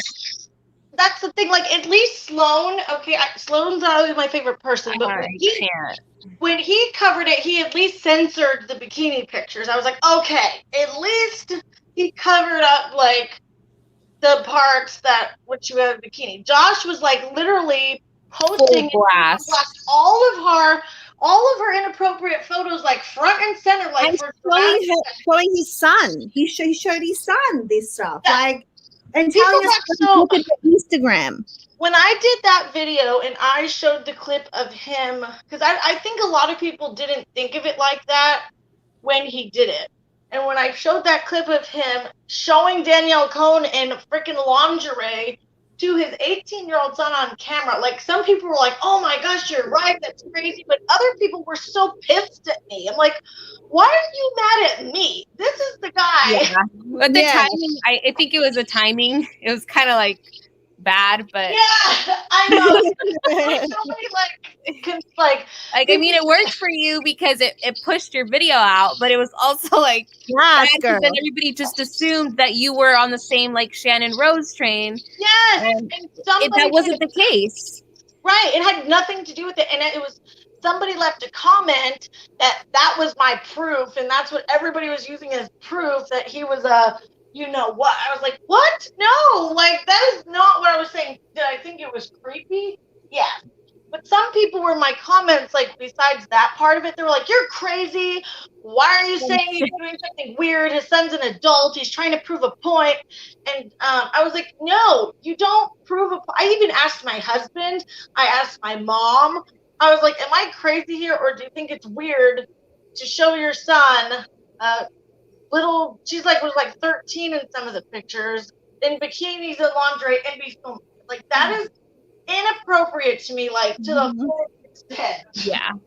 And you know, Shannon Rose still has your video linked, even though her video is unlisted. Really? I just saw it like a few days ago. Someone posted it. People think I'm like besties with her or something. I'm like, no, Yeah. she just shared my video. That's not my fault. Like, you're in her description box and she's like, go watch this. No matter how many times I say I don't agree with like what she said, because you know what, there's enough stuff to criticize about than to just make up accusations like that. That just ruins your fucking argument. Yep. Yeah, it made Josh, like, everybody was like, oh, poor Josh, and it like totally sidetracked from all the other stuff, and like that was just so annoying to me.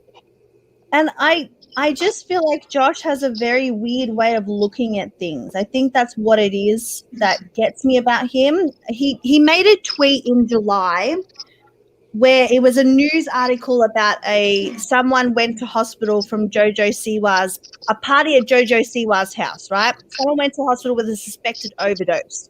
Okay. Oh, wow. That's shocking. That's terrible. That's not great. But he literally retweeted that stating, maybe it's if you're going to have alcohol rages or whatever, it's time to take the bows out of your hair and stop being an influence to children. Okay, now, why is he so against Jojo Sigwa? Like, I don't get it. She literally is so child friendly. My daughter is 4 and loves JoJo. And I feel like out of anything that my daughter as a 4-year-old could be in love with, JoJo Siwa is actually something that I approve of. Right. Exactly. And it's like, okay, so if they're in bikinis, it's bad, but now if they're like dressed like that, that's bad too. I think he just doesn't like any women who are successful. I don't know. Yeah. Like, really then what do you want, Josh? Tell me what you want. Like the fucking Notebook. Like, what do you want? Yes.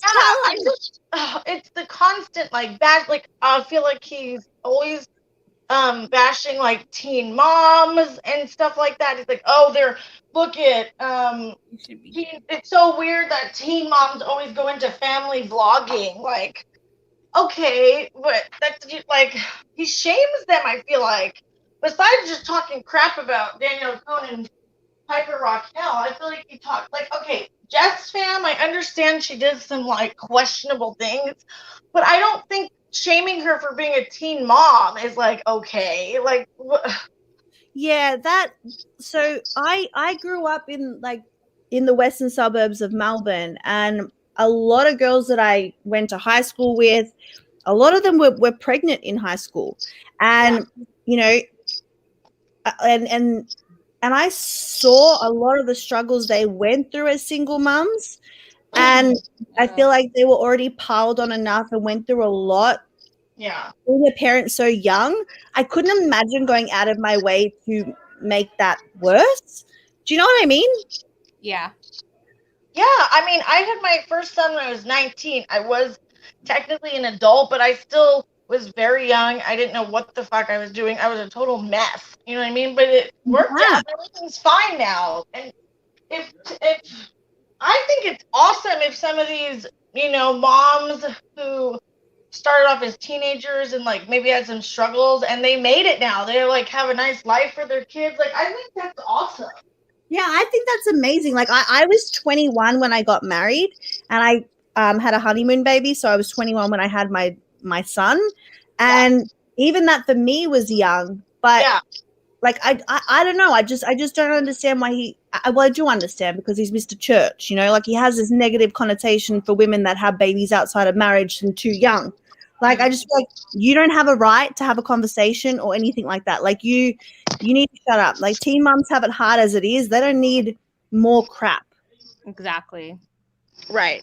I totally agree. I just feel like the reason why I started like kind of defending the mommy vloggers is because I just felt like they were getting just trashed constantly. And I'm like, some of them aren't even doing things that are that bad. Like, yeah, I made a video on Tara Henderson. I was annoyed because she at first was lying about having a nanny, right? And I made a video because I saw a bunch of people in her comments like, how do you do this? I would never be able to do all this. And the way she put her vlogs together, she wouldn't show the nanny or say anything about it, and she would be like, "Oh, the kids are home from dance," or and I'm like, "Well, who's getting them from dance? Not you, because you're over here like making a frozen pizza."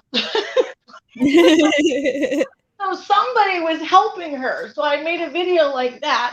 But I wasn't like trashing her appearance or anything. And then after that, I noticed all the videos about, from Dad Challenge podcast and stuff. And I was like, this is too much. It almost made me like not want to make videos about them because like they were getting trashed so much. Does that make sense? Yeah, it does. But I feel like you making that video about Tara Henderson or whatever isn't bashing her. It's just reminding us mothers that we have to have a bit more transparency to see that like it's almost like we would end up shaming ourselves because we're like, Right. oh my God, look at all this stuff she does. Yeah. And why can't I do all those things? Mm-hmm. That is actually that's a positive for women that watch YouTube and watch mummy vloggers. Like, I don't see that as a bad thing. Right, exactly. And I don't mind like I like how Sharon covers the family vloggers and mommy vloggers and stuff because I feel like you don't like nitpick or make it like this weird like bashing session. Yeah. Yeah, thanks, guys. By the way, if you guys aren't subscribed to Sharon, she does really good content. Subscribe to her. Yes, absolutely. You guys are probably already subscribed to both of them, but anyway, subscribe to Bambi too. I'll have both of their channels linked in my description box.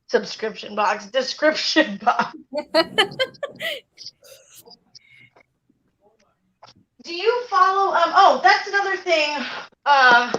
I wanted to touch on really quick. All the stuff going on in the like true crime drama area of things. I have two like opinions on that. So I was doing some true crime stuff as well, and I actually had my Kelly Lane video and all that sort of stuff I was going to put up. Once I saw like how some of these creators do exploit that, Yeah, it kind of made me feel like I wanted to bow down a little and be like, okay, maybe I don't want to talk about this on my channel, because like I watch some of these people and they are, oh my God, like bananas. And then they sit up on their channel being advocates for children like that. Like, what? right. Oh, I know. Like, there's people are so worried about exploited kids and stuff, but then you have these channels over here making a freaking Summer Wells candle with her face. on it, Are you serious? Yes, Sharon. Yes. Oh my God. So there is. Do you know who Tiffany Marie is and Laura from Life Perplexed? No. Okay, so they are two true crime YouTubers, but Laura has a drama channel that does more content than her other one, right?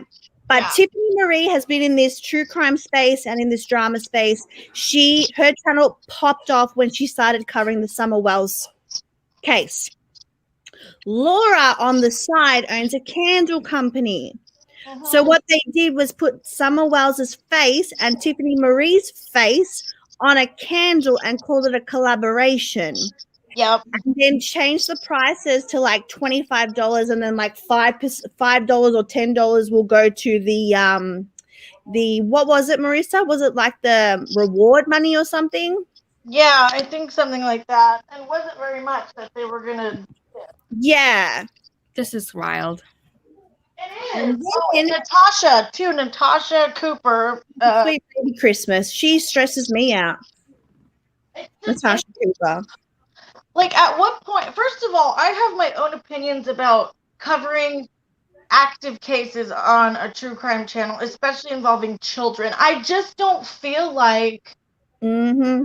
I don't so feel dangerous. like it's helpful. And I know there's a way that some people can do it the right way. But Not still, to mention, you can contribute to misinformation being shared and possibly affecting their real life. like, Yep. don't belong. Like, look at all this Exactly. crap. The outcome of the trial, because someone might say, I don't know whether it would or not, but someone could say, I have no chance at a fair trial due to this, and this. and they Right. get off. Yeah, you never know. Like, you just have to be really careful. It's one thing, like, to cover, you know, older cases that have been solved or like unsolved, you know. Closed. Right. Yeah. And then some of these people go as far as like trying to interfere with things going on, contacting family members. I was watching a video by Shanann Watt's mother, and she has been that family has not been able to move on because of all the videos, all the harassment. They have lawyers, they're doing lawsuits. Like, that is horrible. That's It's so bad sad. enough. Yeah. Critical K was doing the rounds with a image, a revenge porn image that an ex-girlfriend of Frankie, who Shanann's brother, was sent.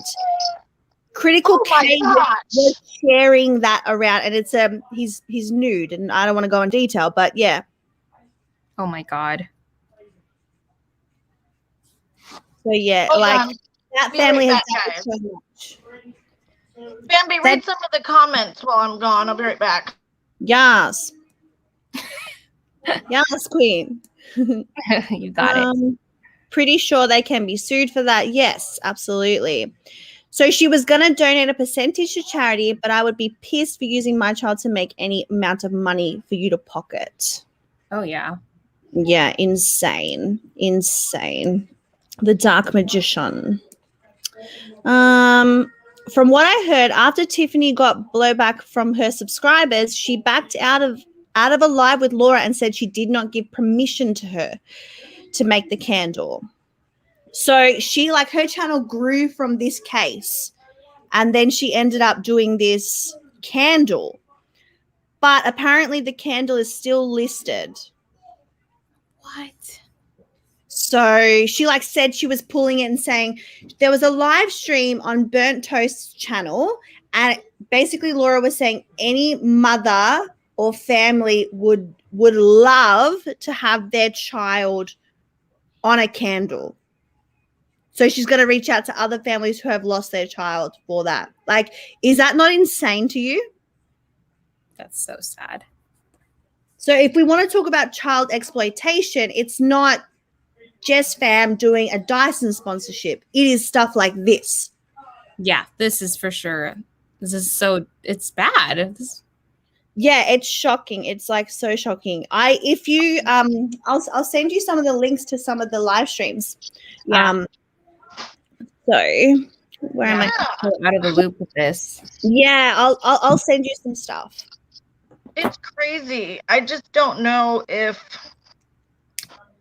I mean, imagine. I understand, like, people want to spread awareness and stuff, but imagine you, like, lose a family member or your child's missing or something, and it's like you just have hundreds of videos every time you log onto the internet. Like, that's so painful. Yeah, imagine. Yeah, I could not. And that's why I've kind of taken a step back from my true crime and slumber time, because I was like, whoa, like, just after seeing some of this stuff, I just felt really uncomfortable. Yeah. And I know some channels do a really great job though. So I'm not dismissing the, true crime community, because there are amazing true crime. Yeah, there is a line. And like Laura thinking that her candle is like a milk carton for missing kids, like, that's fucked up. Oh, it's just a total freaking mess. That's egotistical. I'm sorry. I know. Are you kidding me? Oh, by the way, guys, no one sign up for her Patreon or purchase any candles from her, because there is a clip out there of her where she actually doxes people's information that she receives if they go against her.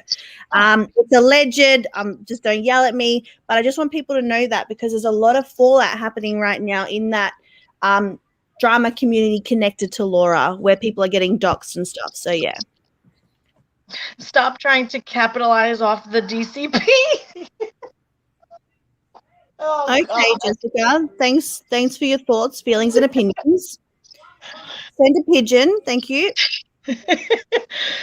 I think the people in it to grow their channels are always going to get carried away and cover in a way that's exploitative. Yeah, exactly. Yeah, like what happened with Annie from 10 to Life was just, that made me so freaking mad. what she did. You can't just get on your channel because a family member tells you all this stuff if you have no proof. How are you going to say that somebody got arrested and you don't even know? You didn't see an arrest report or like you just, oh, I retract. I cannot vouch for the validity of her getting arrested. Like, what the fuck? You just can't do stuff like that. Kelly has been trashed up and down. Sophie's mother all over the freaking internet. Yes, and her partner. It's just, it really, really angers me that I think Jessica wants our attention. Okay, so yeah, putting him down over his dancing, but you're an old woman in pigtails. putting him down for his dancing. That was like how long ago in one of my videos? No, and it was a joke. I thought we snark. I thought everybody can snark up in here. Oh, I think you're a little late to the party, my love. We're on a completely different topic here, sweetheart. I'm sorry though. Yeah. Oh my goodness. Getting drunk with him on the air. I like that she's honest about her past, and I think it makes her approach cases from a more empathetic place. Oh, who are you talking about? Oh, Christina Randall. Yes, I do like her channel. I really do, actually. So you just reminded me of her. Yeah, I'll check her out. Yeah, Shay, send me channels. Everybody is allowed to have an opinion, and it's valid. Yeah. Jessica, slow your roll, or I'll block you. Okay, chill, girl. You're not even from this country. Well, isn't he in Canada? Like, you nutcase? Right, you're allowed your opinion, Jessica. You're a fan of DCP, which is fine. But then go over and watch his videos. we have an opinion also. Yes. He's in Canada but wants to have a non-for-profit in the US when he's not even from the US, but I can't have an opinion because I live in the outback. All right, love. That seems kind of, I don't know what the word is, but it's something. Nessa said, what the hell is snarking? I was going to ask you that last time. Apparently, it's like poking fun, right? Like busting balls. That's what I was thinking. Yeah, it's like banter. According to Wikipedia, I'm just kidding. Did he make that up, or was that already a term? Because I had never heard of it. Yeah, it's already a term. They do it like with like fundamental Christians and stuff, like Fundy Friday. They have snark and stuff. Is that where he got it from? I think so. Yeah, I don't think he's very intelligent in creating his own anything. So probably. Old timer was probably on Reddit and found a funny word and thought, yes. Yeah, all right, guys, I'm gonna head out. But this was fun. Oh, thanks for coming on, Sharon. It was so awesome. It was so much fun having you here. Thanks for having me, guys. All right, bye. Bye.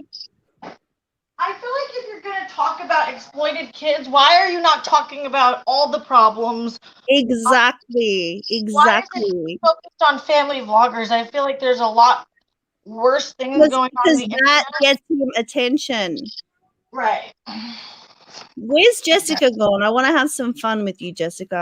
I love Sharon. She's really cool. Snark is a real word, but I remember KJ used it a lot back in the day. Wow. Okay, I think it does come from the people making fun of fundamentalist Christians. I think it's something that they've done. Wow. Okay. Fundy Fridays. I'm done. I love I'm back. Friday. DCP is still trash. I don't know what could make me like that guy. I don't know. He just seems so arrogant to me.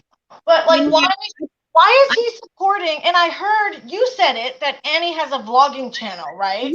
Yes. So I think she no one hate me for this, but I think she failed at family vlogging, so she started doing true crime. So there's a few videos of her family and stuff on the internet. I can't remember what the channel's called though, but it wasn't doing that well at the time. But yeah, she's tried family vlogging as well. Wow. So he's like all up in that though. So, and he exploited Sophie Long for how long? That was okay though. Yeah, it's okay to exploit Piper Raquel and Danielle Cohn for your video and show them in fucking bikinis and say they're not good for anything, but being in bikinis, they're gonna end up on drugs and like what? I just feel like that's so disgusting. Like, oh, I think it just is. I don't know. I've never come across a grown man that would have that sort of conversation. Like, even off the internet at a barbecue, that is not a discussion to be had. Thanks, Gwen. Right, exactly. And it's just so hypocritical to me to completely ignore all of the other things on the internet of people exploiting kids. Like, there's so many people who use these cases, and like, I mean, freaking Annie already did 5 videos on Summer Wells. Like, yeah, I never see her saying she's gonna donate or anything. Like, she just literally just fucking rakes in the cash talking about this stuff. Yeah, like I did a live stream watching some of the interview room stuff, like to try and figure out what was happening with Summer Wells. Right. And I didn't even put monetization on that. Because I felt uncomfortable, and like that's why I've kind of like stepped back a little. I'm like, I'm coming back to commentary now because I don't know, it's a very fine line. I feel like sometimes people cross it. I know. That's why I don't like. I don't know. It's a whole conversation. It definitely is, because even now we know there's a difference between the true crime community and then the, John the other Grimes came up with the crama word. Don't say that word, because BX. It's like saying BX Beast Boy 3 times. He'll pop up in here, and we'll all be in trouble. Have you seen John Grimes' channel? And then he also has John Hinged. I have only seen John Hinged. I haven't seen John Grimes. I know who he is. I know that he does that sort of stuff, but I haven't watched. Yeah, he came up with the crama word, and I actually know him from like years ago, and I didn't even realize that it was him. I was like, oh, holy crap. And now he does like videos calling out like Tiffany and all these crazy people. So I haven't watched them, I'll be completely honest, but I did see some thumbnails and titles where apparently Tiffany Marie's been saying some really messed up stuff about his kid. So she's being an advocate for Wells, but she's talking about his kid. It's really bizarre. Yeah, I haven't watched it either, but because I just recently figured out like who he was and that I knew him, I was like, oh my gosh, and now I'm gonna go check out some of his stuff. Yeah. I feel like I've wanted to talk about the whole Summer Wells candle and all this sort of stuff, and there was something that a YouTuber by the name of Steph did where she talks about a young. Wow, sorry, my daughter. There was a true crime case where a little boy was murdered. His name was Cash. Molly Golightly was dragging the family. And one of the family members went in there and said, stop talking about my effing family. And she kind of went off at them, and then offered them, in the same instance, offered them to come up on her panel and have a talk about it. There's a whole live stream about it. I'll put it on my community tab if anyone wants to see it. But yeah, like they are messy, and it sucks because some people don't see it. I think that you can't see everything on the internet. I get it, but sometimes it's just like I wish people saw. I know. Well, I'm actually also, I think, I've heard some things about the channel, the interview room, so that might become something. Stay tuned. Yeah. But some people were saying in my comments like he does some problematic stuff. We'll see, but yeah, I would really love for you to talk about that, because I actually do watch the interview room, and I have in the past as well. So really, does it seem like he's like all good, everything's fine? Yeah, I've literally just seen him do interviews with like the Summer Wells family, and I don't see him saying anything like bad or questionable. I'm starting to look into it, so I'm sure if I find something, there'll be a fucking video about it. Yes, bitch. I'll be all up in there, watching all the dislikes. I know, exactly. Oh, He addressed that directly. Oh, wait, I feel like active cases should not be covered if the case involves minors. I agree, Gwen. Everybody can have their own opinion. That's just, I agree with that. Yeah, I do. He addressed that directly. What did he address? What was this? Because I don't think I even know what the situation was. Cash's family is gathering evidence too. Yes. See? Oh, really? Okay. Oh, you have to have the right intent and demeanor to cover developing active true crime cases, in my opinion. And I think, Absolutely, Stina. And I think everyone should go subscribe to Stina's channel, by the way. yes, love Stina. The family sued him and won. He coerced the 14-year-old into false confession of the murder of his sister. Wow. About 2 videos back, he addressed the controversy. Okay. So I need to have a look at it, but wow. Wow. I mean, you just never know with these people. You never know what's going to pop up. I know. Like a big old jack in the box. It was a case from the 90s. Chris bothers me. Yeah, I mean, I'm definitely going to look into it. I've heard some things, and then I've heard, like, other people like, oh, no, he's great. So it's hard though sometimes, isn't it, Marissa? Like, you feel like you feel like you want to cover something, but then you're like, has enough time passed? Have they changed? Are we stirring the pot? Like, that's I know. What I mean? It's so true. Like Repzilla. Okay, that's a perfect example. So I was gonna do a video on Repzilla, but then I'm like, well, he doesn't seem to be that problematic lately. A lot of stuff seems to be from before. I think me and you actually had a conversation about this, didn't we? Well, I was saying I was going to do the Google Doc and you were going to look into the Google Doc and we were going to, but then just didn't end up doing it because it just felt like it was so long ago. Right. But that video recently that was pretty interesting. I didn't like, I know, I forgot who the channel name was that did that video. Me too. It was like an hour-long exposed video. Yeah. And it was actually really like well put together, I think. I only watched like the first part. I didn't finish it, but I was like, wow, okay. Yeah, I was watching it while I was cooking yesterday and I was like, yes. Gwen also has a channel, you guys, if you want to subscribe. Yes, go check out Gwen as well. Yeah, she does like live stream. She does kind of like positivity, kind of stuff like that. Like if you just want something that you don't have to, not heavy drama. Like, yeah. I feel like I need to do a video. She's not shady. She's not shady like me and Marissa, okay? I know.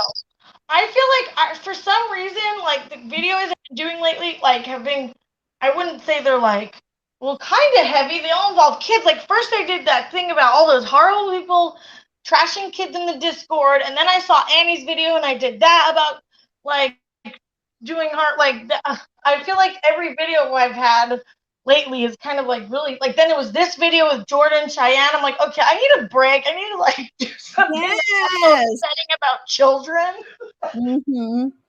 Yeah, like I just I don't know. I can't do too many heavy videos or too many like really put together videos like in order because I feel like I get burnt out very, very quickly. And I don't even think that's an autism thing. I think that's us as creators. I think we get burnt out. Yeah. I don't know. Eleanor, is that how you say it? I forgot the channel. They're like a pretty small channel.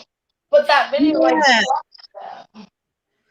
DM me on Instagram because I can get the link. Hang on, let me see if I can get the link now. I won't be lazy. I'll go find it.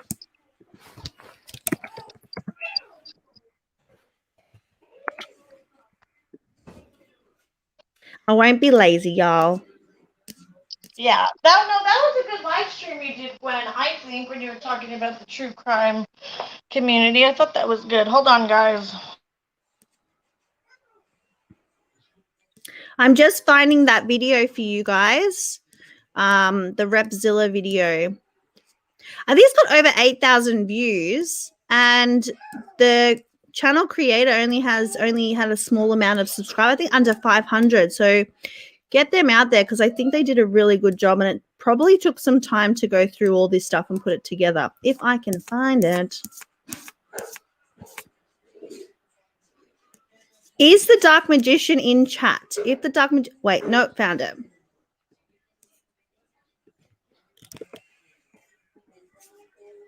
Where am I, y'all? I'm finding it for you. I'm just going to pop it in chat. I hope that works. If not, I'll send it to Marissa and she can put it in her description. Yeah, because Dark Magician, that's where I actually got the video from, was your Twitter, and I know your Twitter's private. So I was just trying to see if you could link it, but I just linked it. Let me go back on here. Speaking of JoJo, my daughter's listening to JoJo.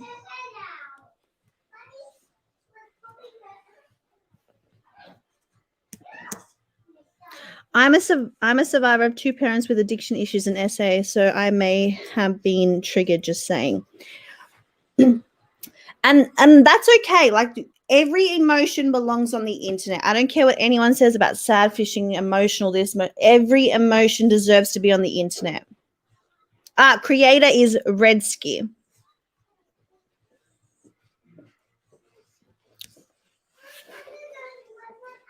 But I plan on doing a video. Where'd you go, girl? Here you are. Welcome back. Oh, yes, I'm here. Go, kid. What were you going to say? Keep going. I plan on putting a pupusa video on my the Orty Chef channel. I did it with Jose, and he does Spanish translation throughout it. Oh. Yeah. And we also talk about the comparison between growing up in El Salvador and coming to Australia. So actually a really good video. I'm really proud of it. Oh, I love your new cooking channel. It's called the Auntie Chef. Yes, the Auntie Chef. She made one video already about pita bread. I thought it was awesome. Yeah, so the reason, do you want to know why this channel came about?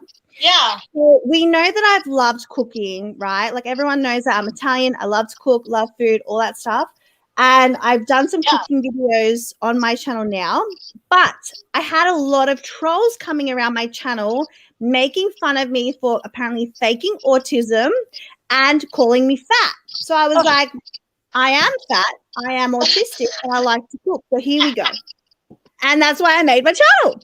I love it. I think that's such like yeah, so faking autism. I mean, people just pull shit out of their ass. Oh my god, they pull anything and everything. Jennifer, I actually, in that video, I made my homemade salsa. I made pupusas, and I made cortito, which is like a Salvadorian coleslaw type thing. And all of these recipes came from my mother-in-law, who came to Australia. She was here for 6 months. Everything I learned was from her. So, yeah. Oh, I can't wait for that. I agree. Oh, no, it sucks that internet culture is geared towards shaming people for expressing. Okay, am I the only one? Put a 1 in the chat if you would be happy to never hear the fucking word sadfish ever again. Oh, thank God. Please. One. Put 1 in the chat if you want to cancel the word sadfish. I just think people are crazy, honestly. Like, and that's the thing. I'm never going to be any different. Like, Marissa, you talk to me all the time offline. Am I not the same fucking person? Like, you are. I don't think you come off different at all. Like, I don't know where that came from. Sometimes I should probably be more filtered and shit like that, like not like cry, not get too sensitive, but at the same time, it's just who I fucking am. Like, I don't know how to be fake. Well, that's the thing. Like, I know there's some, YouTubers that they're like, this is my online persona or whatever, but I couldn't do that because I literally turn the camera on. I actually, think and believe everything that I talk about. Like, I just can't imagine saying one thing like to you and then getting on my channel and be like the total opposite. Like that would be so weird. Yeah, I just think it's like so bizarre. And like, can I just get heavy here for a second? I know Marissa doesn't like heavy shit, but I'm just going to get heavy for a second, right? Heavy and serious for a moment, right? My father committed suicide 21 years ago. And if we had a culture where emotions were more accepted and people could talk openly and honestly about things, I think we would have less issues with suicide, less issues with people hiding who they really are and how they really feel. So Yeah. stick it in your pipe and smoke it. Yeah, I mean, I know where it came from. Like, I think, you know, some people get upset when people use Oh, absolutely. emotions maybe to get out of something. And I do think that's happened, but that doesn't mean that everybody who gets on and says, you know, I'm sad about this or I'm upset, that doesn't make everybody a sad fisher. Yeah, I feel like it's the same thing with the anti-mummy vloggers and with all these other people. People make sweeping judgments about a whole thing instead of going situation by situation. And I think that's why I love you and your channel so much, because I think you can look at everything differently. Like, not make a sweeping judgment. Right. That's why when that person said that, like, oh, pick a side, I'm like, there is no sides. Like, if somebody does something, I'm going to talk about it. If this person on the other side, like, vice versa. I take it by, like, I look at it as, like, isolated situations.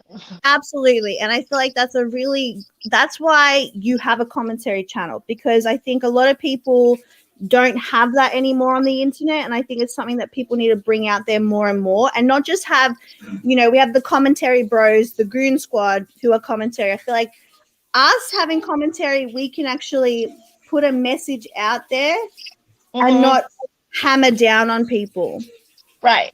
Exactly. And you know, it's okay to be blunt, in my opinion, or to be, you know, but there's still a line like that I don't cross. You know what I mean? Yeah. But I think that line is different for everyone. You know, and one of the reasons why I wanted to like get on and share my opinion all the time is because I'm so sick of this cancel culture stuff, jumping on bandwagons with their pitchforks over the littlest thing. Like that was what made me want to get on and like make videos.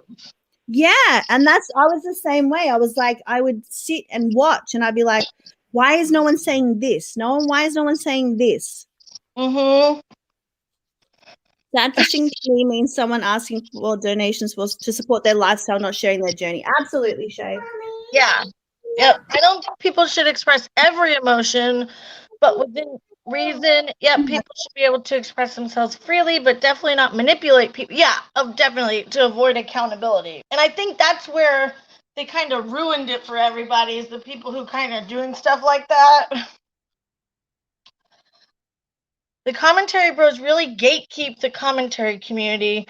They always seem to hate on female. Okay, yeah. I think that, I don't know. I go back and forth because sometimes I agree with them, but then other times I'm like, wow, you could tell they did kind of like a coordinated attack on somebody. It's like somebody does something and it's like one live after another live after another live after another live. So I kind of go back and forth. Yeah, I think everyone knows my opinion, don't they? I have no problem with the commentary. Like I watch them. I watch them all. I watch Nicholas Diorio. I watch Augie. I watch them all. But I don't. Tanisha. Now. Oh my goodness! 1 second, my daughter. No problem.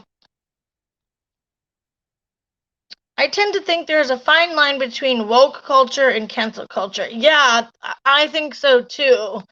Hi, Tanisha. I'm so glad you're here. How are you doing?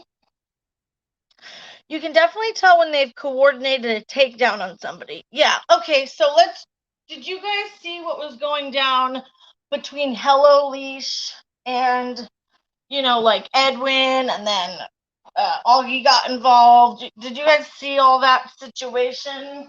Because I'm so torn on what I think about it. I know she does, right? Yes. I hope you're having a good night too, Tanisha. Thanks for coming, girl. Yeah, coordinate. That's kind of what I feel like.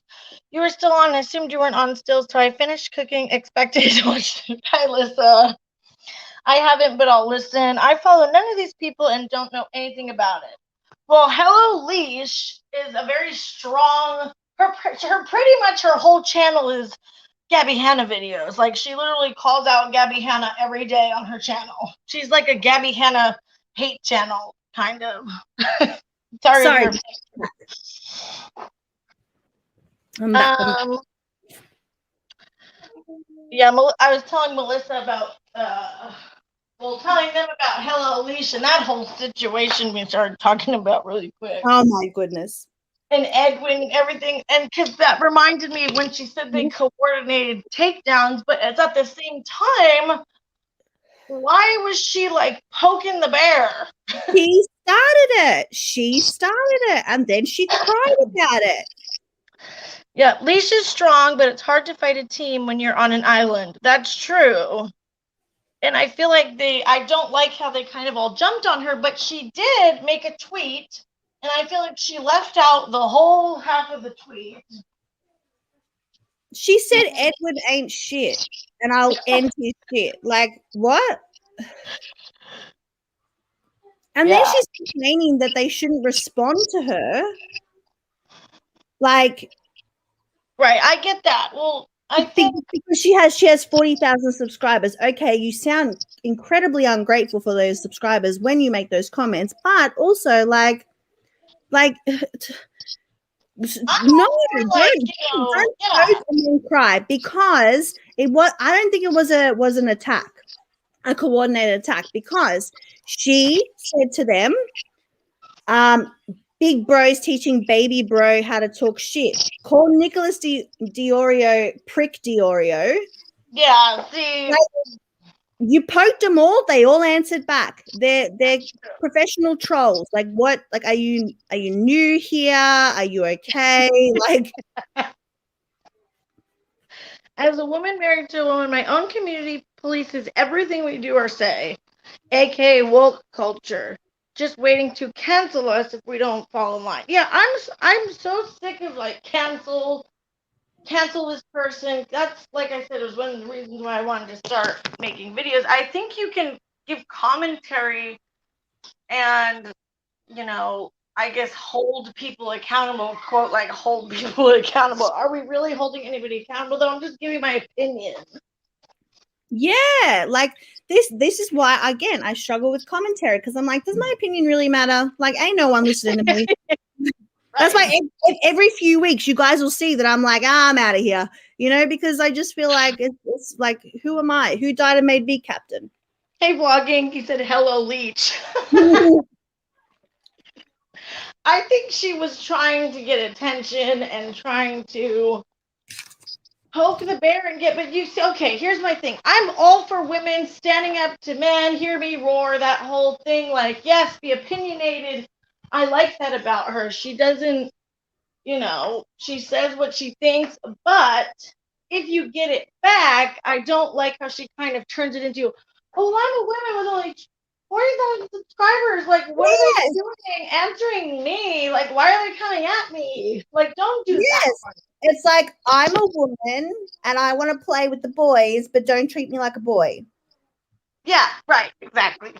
Vlogging said, the amount of time she has talked about Gabby Hanna, like, oh. I sent you a clip, didn't I? Huh? I sent you a clip one day of all these videos of hers, and I put it all together of her saying Gabby's name, and it went for like a minute straight. No, I don't remember. I think you said you were making one, but I don't know if you sent it to me. I can't remember. I can't remember either. I don't think you actually. If you have that, you gotta send it to me. I will. But girl, I know that we are having so much fun right now, but in Australia, it's about to be school pickup. Oh, yeah, you gotta go, girl? Okay. Yeah, I gotta go. Like, I have had so much fun, though. This has been the absolute best. It was fun. I'm gonna get off soon here, too, I think. My toddler might be waking up, I think. Of course. Of course. Girl. Yeah, it was the best. Thanks for coming, guys. I had so much fun. It was fun. All right. I love you, girl. Bye. Love you too. Okay. Where was that? Oh, that's what I wanted to see. People will be woke about stupid stuff like Gabby Hanna instead of stuff that really matters. I agree. Lisa says, I disagree that she fully started it first. They've been mentioning her for over a month when defending Gabby to her death. So she started that day. Oh, I get what you're saying. That's true. That's a good point, Lisa. They kind of already kind of been throwing jabs before that. So maybe she was just fed up. Okay, she was big mad, but I've only seen that one bit of hers. I really wish that she would branch out. Like, why? I don't understand why it only has to be Gabby Hanna. I feel like I would love to hear her opinions on other stuff. She's so opinionated. You know, she does her live streams. I don't understand why she doesn't talk about anything else. I would really love to hear her opinion on all the stuff going on YouTube.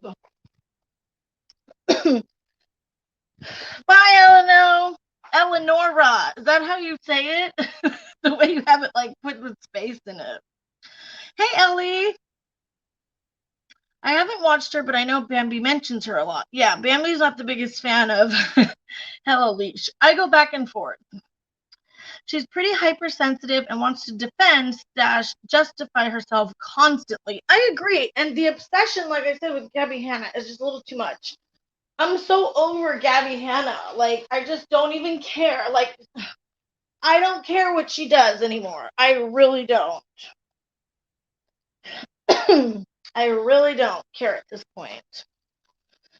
It's just like gets to be so repetitive. Like even the stuff with Jordan Cheyenne, like I was gonna make another video, but then she deleted all her videos. So I'm like, I don't know, I might move on. Because then there's like hundreds of videos about it. You know what I mean? Like, do people really even want to hear about it anymore?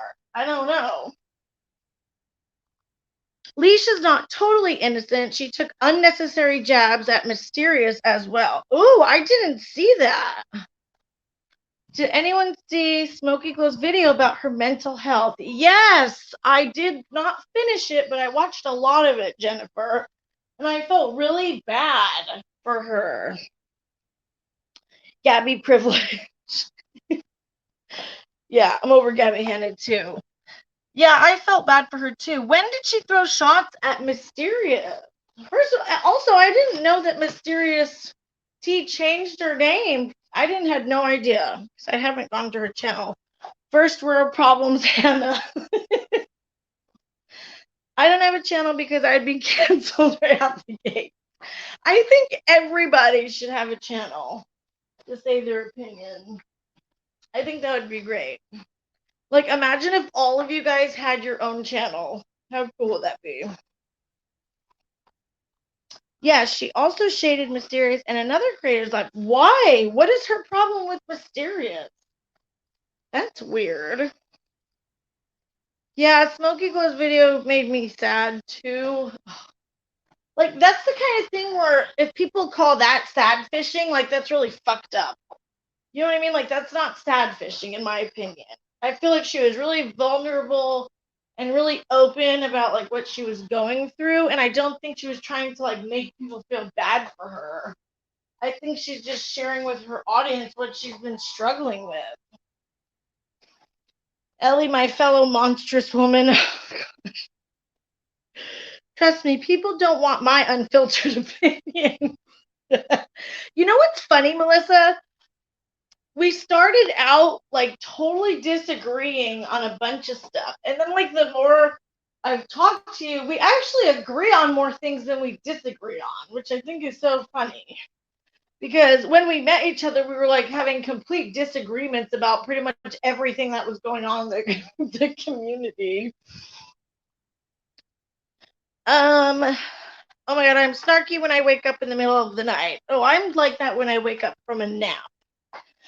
I don't think she's innocent in the slightest. I just think it's easy to ignore the whole group of commentary bros mentioning people simply because it's spread out between them all and in lives. Well, also, I agree with her. She kind of was saying that they get away with everything.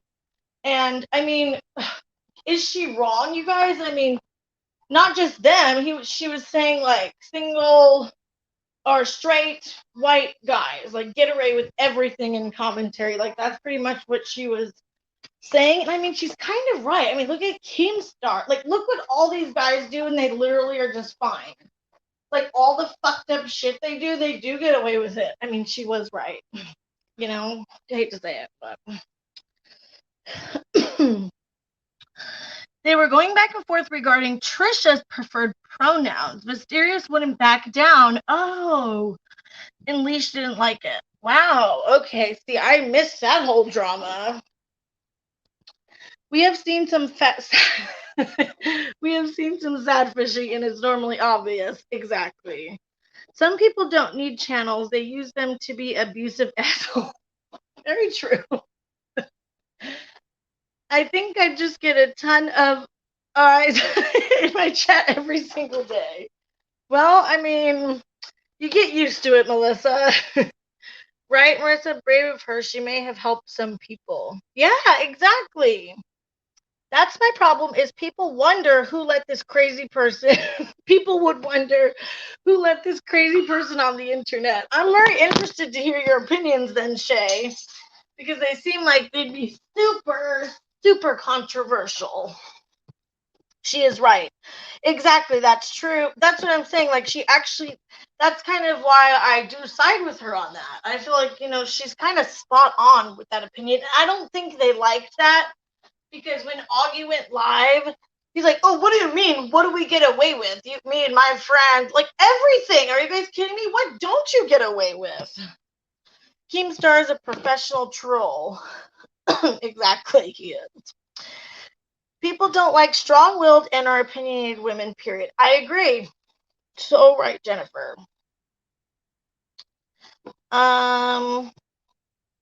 She's absolutely right. I just don't think she knew how to handle it and use her strength to get benefit. Yeah, that's true. I mean, she might have just got overwhelmed by, like, the response that she got by all of them.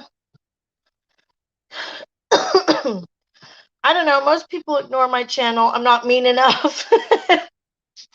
It just takes a while, Gwen, to, like, get going. I mean, I've had my channel for years. I mean, I've taken breaks. Like, I took almost a year break before I just came back now. But it takes the first 500 subscribers. That took, like, the longest, I think, for me. But, I think you're doing great. And it's really cool when you have your first 50 subscribers, your first 100 subscribers. Like, I remember I was like, wow, I can't believe 100 people want to listen to me. You know what I mean? I think it's super cool going through your YouTube journey, With Leash, if you agree with Keem or are friends with him, you're automatically a bad person. I think this rubs a lot of people the wrong way. Yeah, I think that kind of thing rubs people the wrong way regarding anything. Like, if you support this person, stay away from me, you're trash. Like, you know what I mean? That's just, that mentality is all over the internet. And I think it's kind of, I don't know. It's just like people like, you can't say that just because, here's the thing. And we all like somebody who could be considered problematic. You know what I mean? But how I feel, if I don't like somebody, and I'm like, well, how do you like that person? They're so problematic. They do this, this, and that. Well, somebody else could see not see them as problematic and think somebody I like is more problematic. And they're like, well, how do you like that person? You know what I mean? So it's kind of like everybody's preference of what they think is problematic or does that make sense? Okay, I miss comments when I'm blabbing on. Yeah, exactly, Gwen. It's really cool.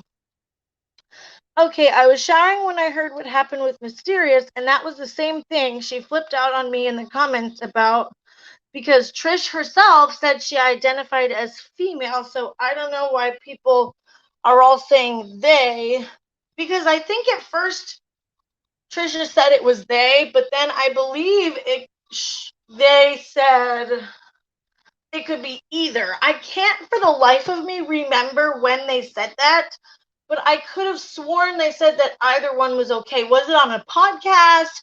Was she interviewing with somebody? Like, I feel like in my memory she said that they were both okay, but I can't fucking remember.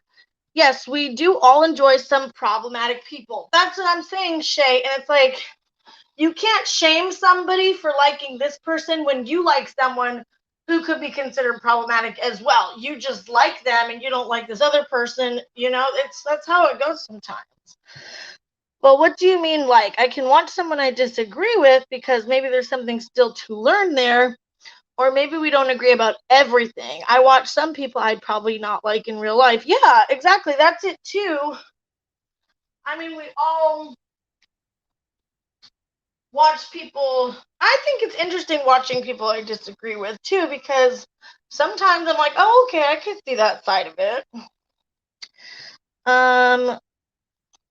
She takes herself a little too seriously for me. Are all saying they. Yeah. People try to fit things into boxes of black and white when most things are some shade of gray. Exactly, Tom. I totally agree. It's not always like this person's horrible and this person's great or vice versa. It's kind of iffy depending on the person of who's watching them. Yep, I was just shown that somebody tweeted that about me tonight and referred to me as monstrous.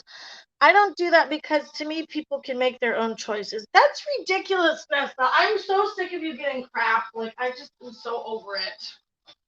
I really am. Yeah. Leash and her mods have a hard line in the sand for Trisha's pronouns only being they/them. The issue is Trisha says differently in video or tweets every few days, so it confuses people. Yeah, I think that's part of the problem. She's contradicting herself a lot when I had watched random ones of her vids. Sometimes you have to watch everybody to get the full story. Exactly, that's another point. Like, just because, sometimes I'll go somewhere, a live stream or whatever, especially if you have a channel and you're doing videos like me, I have to watch everybody. And if you don't watch people if you only watch who you like and who shares the same opinion as you, you're missing out on, knowing what's going on. You have to watch some people you don't like sometimes just to see what's going on and see what they're saying and kind of know what's happening in order to actually make content. You have to watch everybody, and that's what I do. And in Patricia's case, it makes me want to put a hot fork in my eye. Wait, who? Sometimes when someone goes by they, them pronouns, stories about them confuse me because in my mind I keep picturing more than one person. Yeah, it can be confusing. Although they're fine with both, I just stick with they, them. I kind of try to remember. Completely agree. I don't have to like you to talk to you, watch/listen to you. And I won't automatically agree/disagree with your opinion just because I like you. Yeah. And I mean, the whole thing of it's like, hey, Reagan, we're talking about, kind of like watching people you don't like, and not everybody's going to like the same person. Some people are going to think this person's problematic when other people don't, that kind of thing. And then also about Trisha's pronouns. Fake gender neutral hurts the community. Okay, Gwen. I'm still at that point too. Yes, blogging has a channel, Magician. So make sure you subscribe. Is what it is, vlogging. I can only continue defending myself when needed. I don't understand, Nessa, why you're just seriously just being dragged under the bus, through the mud, fucking ran over. It's just really ridiculous. They, them is commonly used for non-binary people or if the gender of the person is unknown to you. Okay, so is Trisha Paytas non-binary? I thought she said she saw herself as a boy. Or is that, I don't know. I don't know. I could have sworn she said she was a boy. Or is she non-binary? Or they said it. Oh gosh, I suck at this. Can a mod drop vlogging's channel link? Yeah, of course. Oh, no problem, vlogging. I don't know if Melissa knows his channel. I can put it though. Hold on. I'll get it.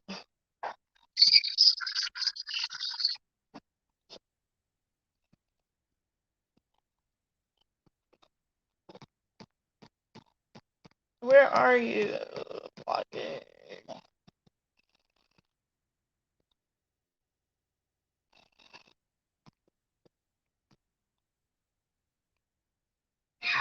Here we go. I'll put it right now. Okay.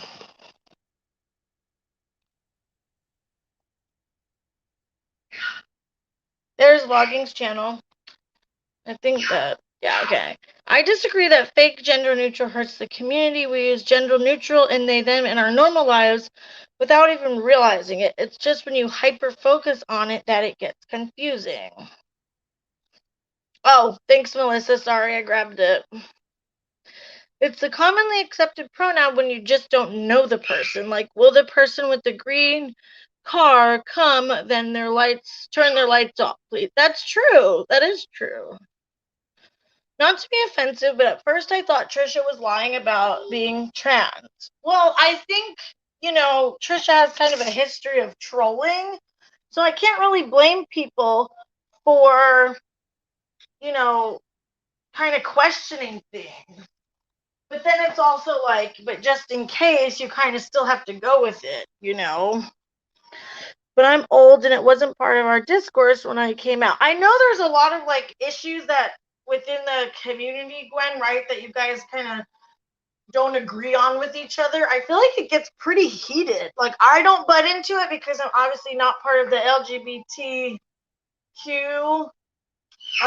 community, but I have seen other people get into like heated debates. They're fighting and they just don't, like, they literally disagree on everything, like up to the point where like the letters that should be in it, what things should be, the they, the pronouns. I see a lot of disagreement, so that must be hard in your community to deal with when like there's so many different things that people disagree with within your own community, It must get pretty heated.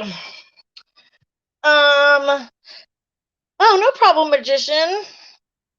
It's confusing once you know who you're referring to and you're speaking on a singular person but referring as plural. I respect everyone. I'm just being honest. Yeah, and I think that's okay. I think we should normalize asking questions. That's one thing I have a problem with when I say fake social justice warriors, and I've always had this problem. Normally, the people from the community that you're asking questions to, normally, they are perfectly fine answering questions and having conversations. Most of the time, the outrage, the fake outrage from people online are from people who are not even a part of that community, or they're just, like raging on social media where they make it where people are afraid to even ask questions and have a conversation about these sensitive, like, social issues and stuff like that. Like, I feel like it should be normal to ask questions as long as you're being respectful. But it came to a point where it's like people don't even want to talk about it because they're getting jumped on, they're getting, bashed if they ask the wrong question or say something like miss a pronoun or something. You know what I mean? I think we just should be able to talk about things without the fake SJWs like coming and trashing on you for saying the wrong thing by accident.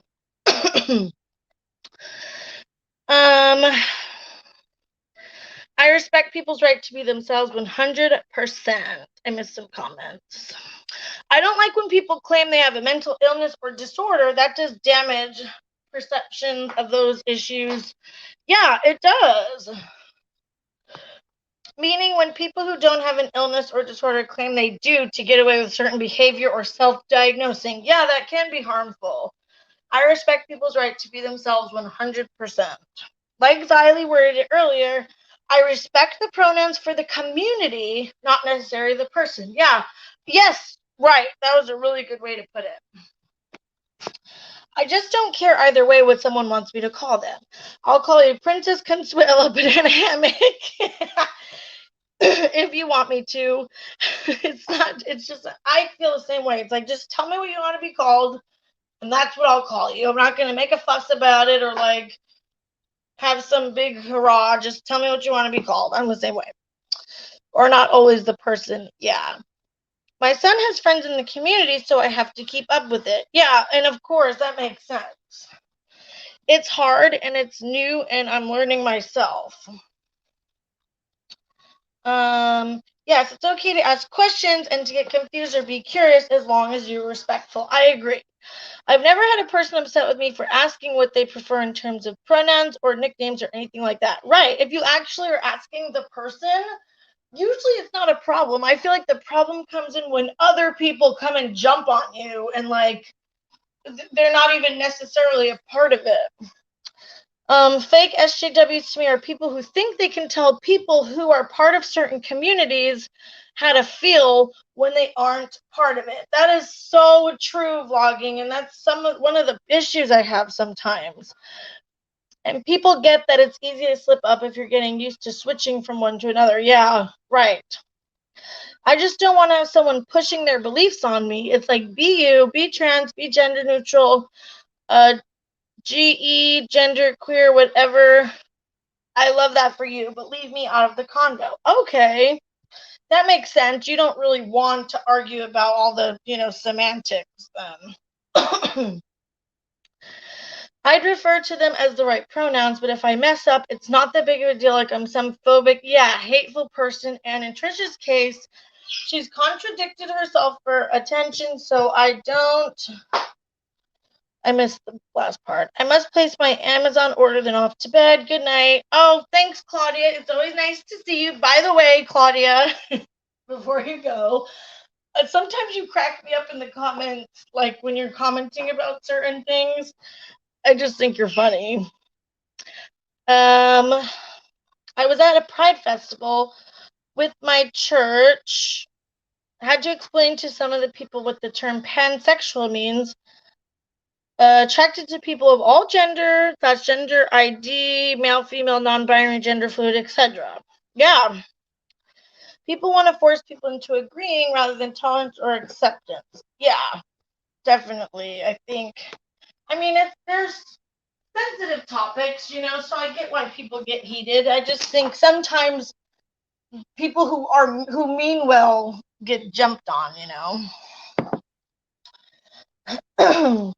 Oh, anyone who wants to send me a mic, email me. Just kidding. I want a mic too. I have a good camera right now, but I don't have a mic. And I feel like I could definitely upgrade my audio for sure. That's my next thing I want to get. If somebody told me they don't want to use their name anymore and would rather be called another name, I would respect it and do it. Okay, I got to ask you guys, have you seen the person who had plastic surgery and claims that they are now Korean? Have you seen that story? But if you saw my last live, oh yes, with all the static, I did hear it start getting staticky. Apparently this guy had a bunch of plastic surgery to look like one of the BTS members, right? Is that the Korean boy band? And is now claiming that he's Korean. Even, is that who it was? Ollie London, right? Is that his name? And people are like having a big argument about it, saying you can't change your nationality or whatever. And then other people are saying, well, if everybody can be whatever they want, then technically you can. So I just wanted to see if you guys, I don't even know what to think about that. I saw that someone did a video on that. And yeah, they did. Blair White did a video on it, I think. There's a line between genuine question / discussion and those who are just trying to poke at something. Yeah, totally. You can respect people even if you disagree. Yeah. You didn't see that story, Nessa? Is that what it's called? Oh, man.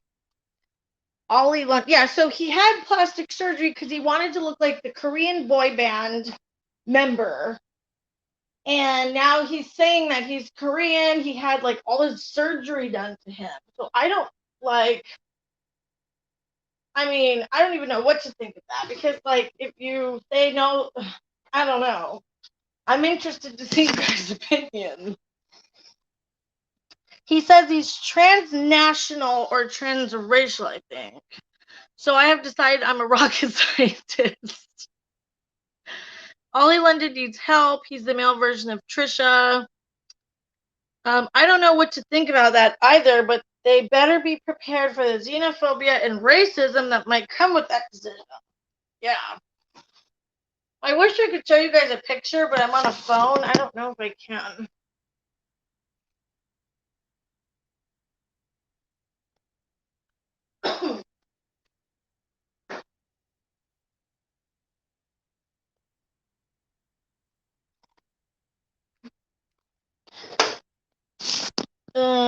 There's new tea. Hey, Bambi. I think it's disrespectful to assume that everything about who you are and where you come from, that's a really good point, Melissa. Because basically he's saying, oh, because I'm making my face look a certain way, that means I am now Korean. I mean, wouldn't that be offensive to people who are actually Korean and they, have the culture? Is the culture and your like all that a part of it too? I think DNA matters. Yeah, right. It is your DNA, but also, I mean, don't they say that with like your DNA makes you a man or a woman? But then obviously that's not what we have going on right now in the world. You know what I mean? So some people were using that argument also. And also it's like, I'm going to take on this super critical aspect of this thing I've never experienced and exploit it. Yeah. Oh, Bam is back. Girl. Hey, girl. I can't leave the internet. I haven't even checked anything yet, but okay. Trisha, on Trisha's freaking Instagram, what is it, Twitter? Yeah. She is having a meltdown. There is what? 1,000 fucking tweets. She's exposing text messages of her and Gila, all this stuff. What? Oh my gosh. Is it because of the Moses stuff? This is because of the teacher stuff. Wait, what's that? What's that? So she went on the H3, like the Frenemies podcast, and she talked about how a teacher, she named the teacher, and she also did it somewhere else as well, but named the teacher that was like molested her, okay? Oh. Now she's coming out saying all this stuff. Like, I mean, like she is crying on the interwebs. Oh my gosh. This all starts from Reddit. They control and monitor. We weren't just some random people they had beef with. We have stopped and they won't. They're doing this to Moses and his workplace too. They are going too far and they don't care. So is she saying it's not any of it's true about no one deserves it. Can you hear that? I've done a lot of shit.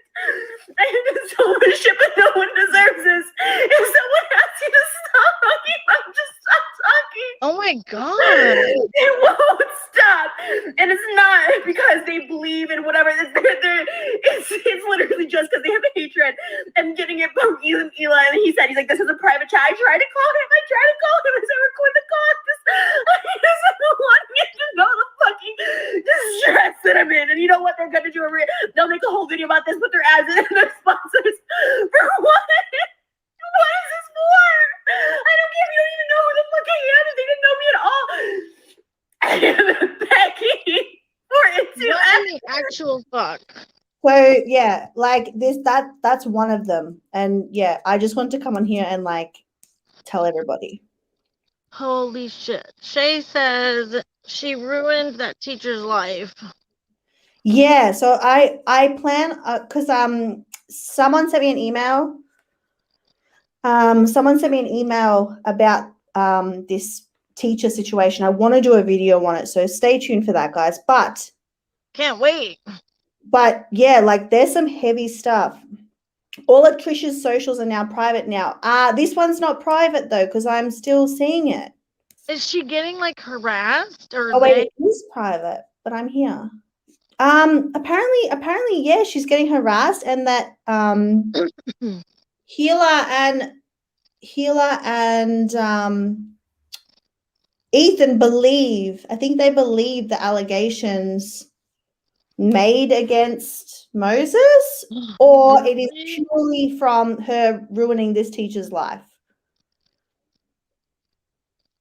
It's from what? Her accusing this teacher of like false thing, because No. he put it on his channel. Oh my gosh, what a mess. It is a fucking mess, people. It is Jeez. a mess. But I plan on talking about it, but it's so insane. Oh, I can't wait for that video. Hold on. Yeah, go watch Xylee's live from earlier. Oh, so Xylee's already covered it. Yeah, I follow her. So I'm guessing that's why I get to see everything. Yeah, she put it in her book and on her lives that they never abused her. Yeah, because apparently she said that she was originally said she was never bullied. She says she was bullied. Then later on, she says that she was never bullied, only sexualized by teachers and stuff. So it's pretty fucking heavy. I think you want to never go against a victim unless you can prove. Yeah, so I was going to say, is it true?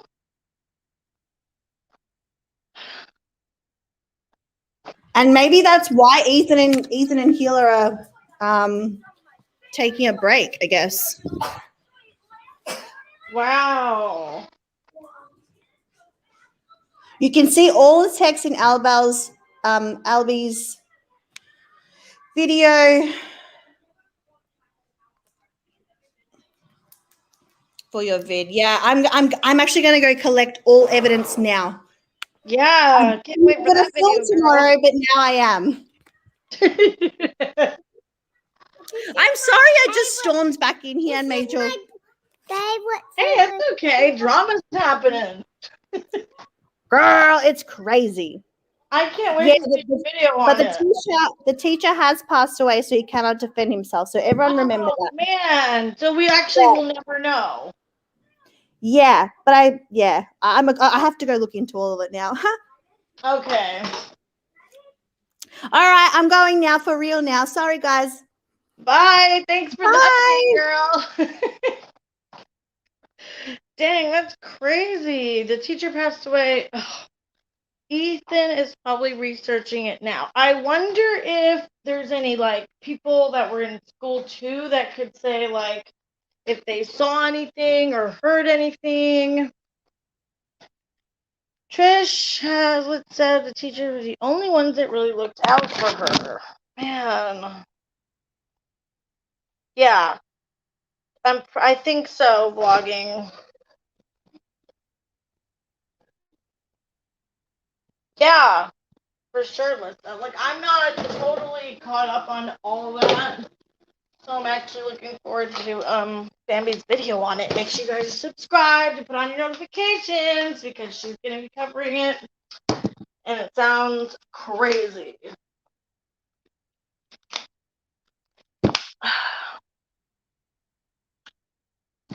Yeah, man.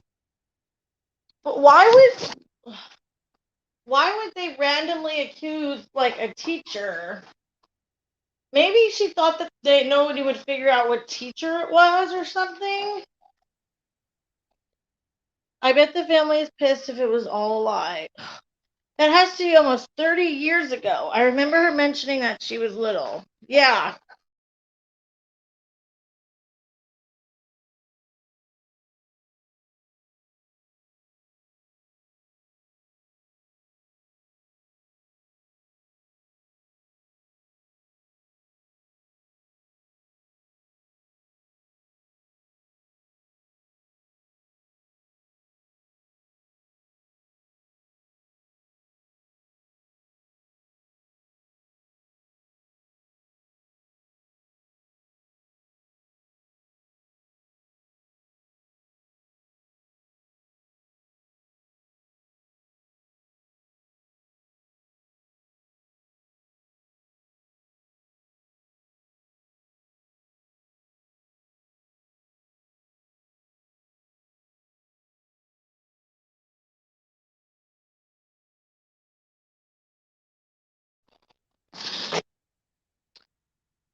But now she's saying she never got bullied and the teachers were abusing her.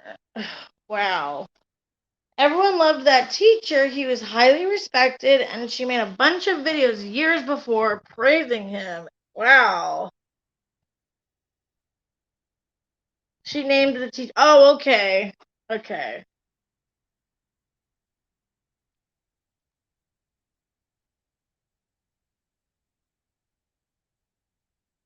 Trisha falsely accused Ethan of sexual harassment in the workplace. True. After frenemies blew up, she's going to be even more defensive about him not believing her because of this. Honestly, I have conflicted feelings about this stuff because realistically, you never know what the truth is. And lots of victims defend their abusers until they don't anymore, even people who troll. That's true, Melissa, are capable of being essay. Very true. She makes some creators look sane on here. Yeah, just because, well, that is a good point, that just because, you know, at one point she was praising him. I mean, we don't know what kind of relationship, because if she was kind of emotionally manipulated and stuff like that, and then maybe she finally realized during therapy and stuff that it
okay. Sorry, guys. StreamYard just fucking eats my battery. What I was saying is, Melissa, yeah, I'm back. You know, we never know, like, maybe back then she might have thought they had, you know, some sort of relationship, and maybe if you're emotionally manipulated and abused and stuff, some people don't realize it, and maybe through years of, you know, or therapy or something, maybe she finally came to the realization through therapy that no, you were abused. That wasn't a good relationship. This wasn't a good teacher, if that makes sense. That's totally possible. And I feel like it's actually very probable that something like that, it's not out of the ordinary whatsoever. You know, that's, if somebody accuses someone of raping them, you know, people can't say, oh, well, you were fine with this person before. Yeah, but that doesn't mean anything. It really doesn't. I have seen people lie about their abuse and even blame others because they were afraid. I have no info about Trisha or her situation, just speaking from experience. Yeah. Olga! It's 3 teachers in 2 years, a bus driver, a neighbor, camp teacher, etc. She definitely lied about the teacher getting arrested for it. Well, right. It's just a really tricky thing to say that somebody's lying about something like that. I just don't think you can. If they say that they were abused in some way or assaulted, you just can't be like, oh, they're lying. Even though she's lied about things and she's got trolling sometimes, and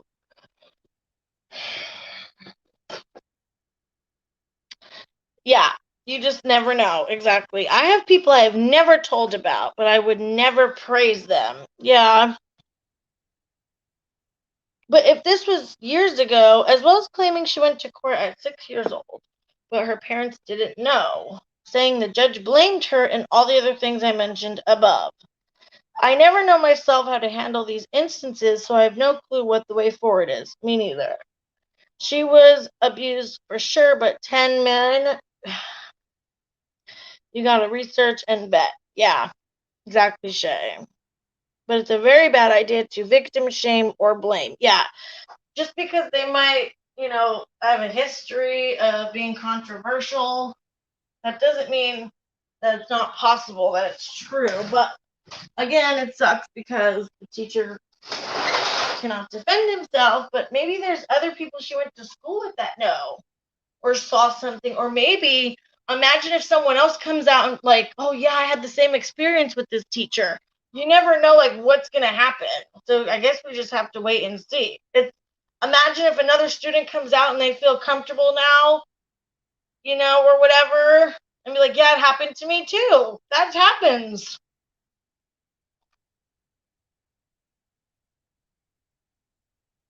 But I get it sucks for the person being accused if they are innocent. So it's just a really sucky kind of situation.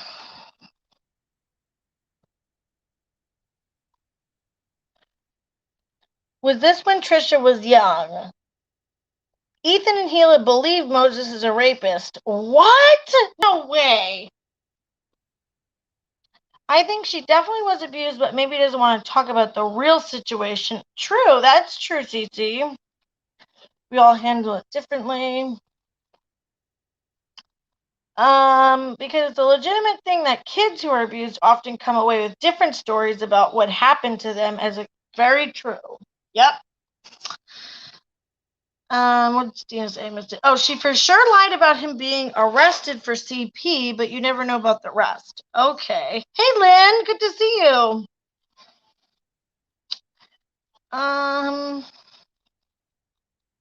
Let's not act like a certain number of perpetrators is impossible. I'm a survivor of CS, trafficking. I assure you, I and other survivors have had far more than 10 abusers. Another good point. Oh my goodness, they must have proof. What in the fuck? Holy shit. Wow. You gotta be kidding me. It's really horrible. Yeah, it is, Melissa. I've got the screenshots of the text she posted. Girl, when are you filming this video? I need to see what is going on. Who has proof? Ethan and Gila. Watch the videos and the upcoming videos. Yeah. Holy shit. If he really turns out to be a fucking, I feel bad for Trisha if that's true, because I found she finally found the one and she seems so happy in this relationship. Do you think she knows about this? They say they believe the victims and shame on them both. It's sad no matter yeah, exactly, vlogging. Go film your video now, exactly. We're all on edge. Hopefully I can get that shit up tomorrow or something, girl. What's hard is posting it all over the internet.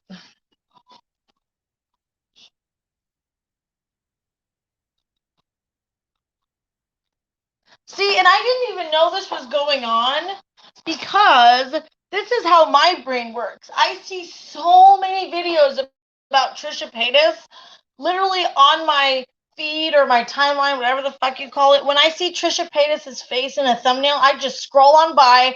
I don't even read the fucking title. I don't even read any of it. I literally scroll past every thumbnail that has Trisha Paytas' face on it. So that's why I literally have no idea what's going on.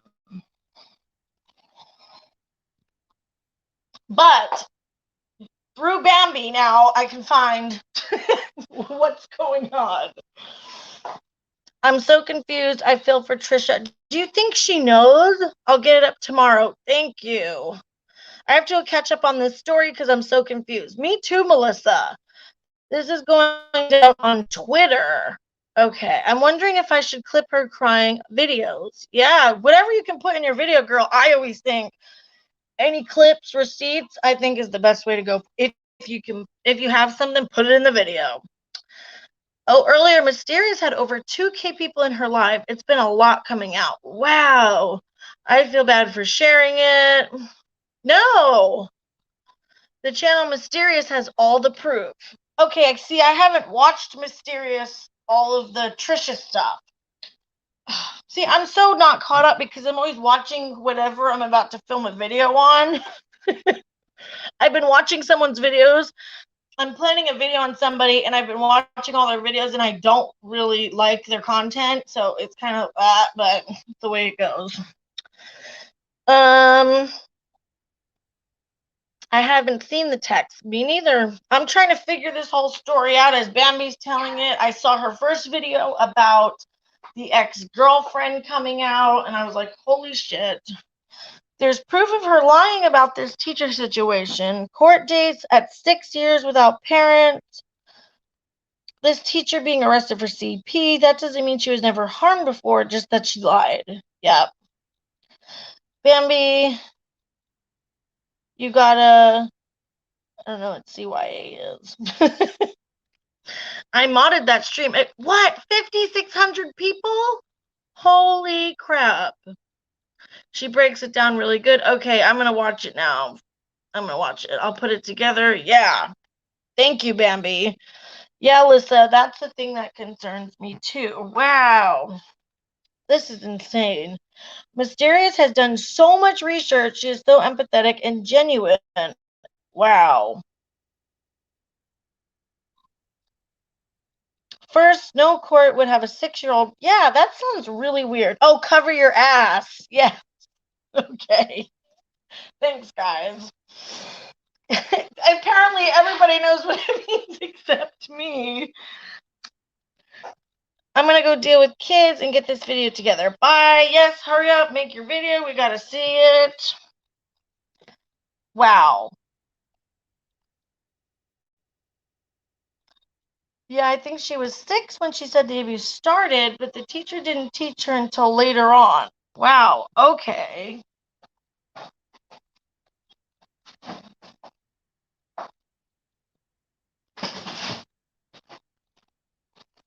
By the way, guys, side note, I'm making waffles right now. Eggo, home-style waffles in the toaster. Either way, it's really fucked up. It's also proof that Trisha is very unwell and needs assistance. Whether she has or hasn't been harmed, there's clear trauma and illness there to work through. Exactly. Very good point. She said the principal told her she needed to put in a bra. What? On a bra at 6. 2 a.m. waffles. Yep.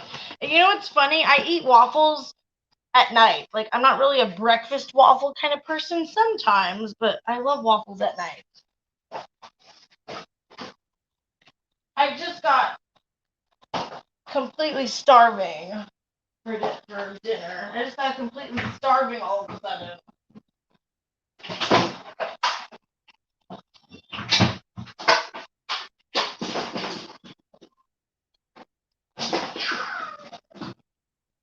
This is absolutely crazy. Hearing all this stuff going down. What the hell?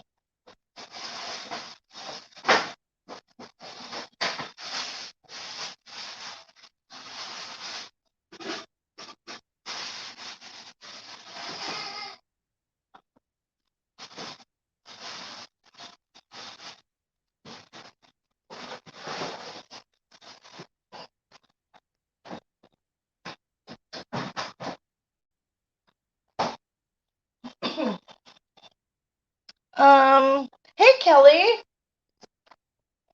Hope she finds a good trauma Cheez-Its. Cheez-Its are eating Cheez-Its. And when the teacher assaulted her, the principal told her it was her fault and she needed to cover her arms and legs. What? I don't know about her essay allegations, but for sure she lied about the teacher being arrested for CP. I'm from the county she went to school in. Oh, wow, Kelly. He has no record of CP. Yeah, that's what people are saying. I wish I could have Cheez-Its. Can you not eat Cheez-Its, Melissa? Wow. Why would she lie about that? Like, what? And one teacher made her drink pee. What? Oh my gosh.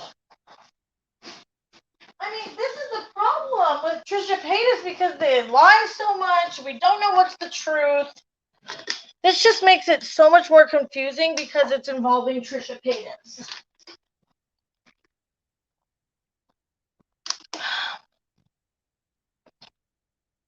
Oh, I'm sorry, Melissa. That sucks. Do they have gluten-free Cheez-Its? Which I do not understand why she's lying about something. Right. That's where she still does have mental illnesses, obviously. Oh, you're gonna have to get some. Yeah, you don't have them on hand, so. And I'm sure I do that where I want something, and then the next time I go grocery shopping, I completely forget to get it. I cannot wait to eat these waffles right now. This is crazy. I can't wait to see Bambi's video.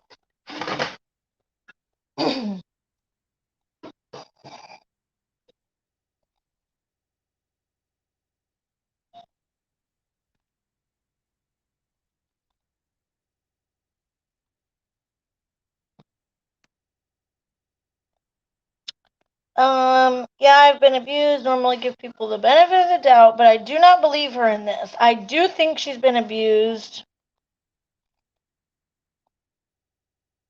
Oh, I didn't see, Nessa. I don't. I'll just, hold on, guys.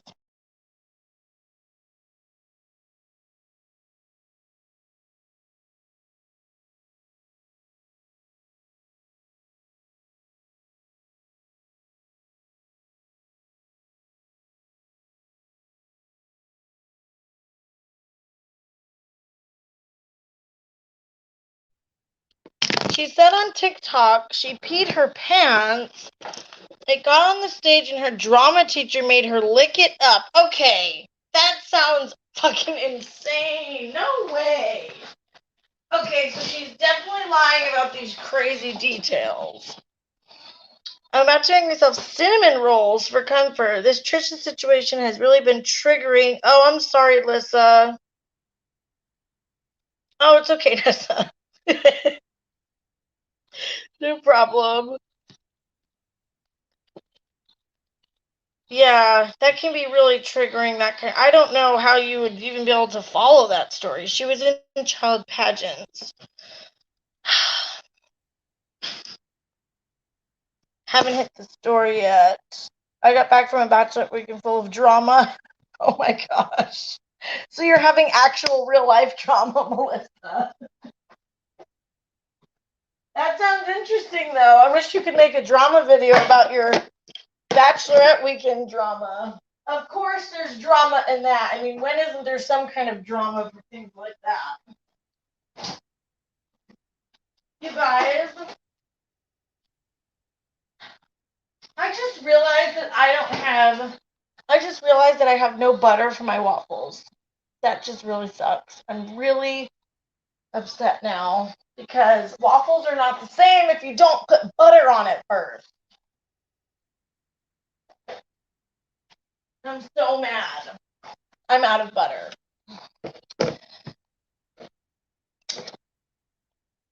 Oh, thanks, my opinion, not yours. You're my friend.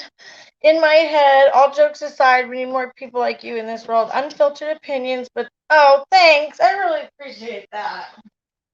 I try. I try.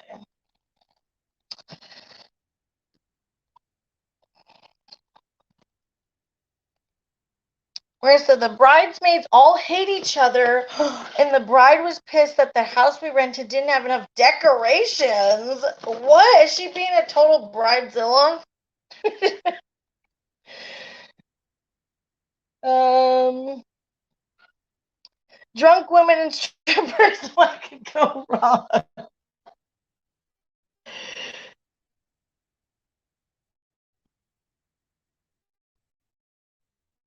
Yeah. I hope you're going to be okay, Lisa. If you need to take a step away from the story, that might be good too, just so you're not bringing up too much stuff. Like, that can be really hard. It's why I couldn't listen to most of Xylie's live, because I was trying to calm everyone down on the phone. I had just gotten home and away from it. Oh my gosh. Bridal parties can be such an odd mix of people. Oh man, that would be a great video. The drama at the bachelorette weekend. I'm so mad I don't have butter. Yep, you gotta butter those waffles, girl. Exactly. Bridezilla, yes, she was trying to get me to say they messed up the whole weekend, and I was like, oh my gosh. The movie Bridesmaids. Do you guys remember the show Bridezilla? The waffles are still good, but it's not the same without real butter on them before the syrup. But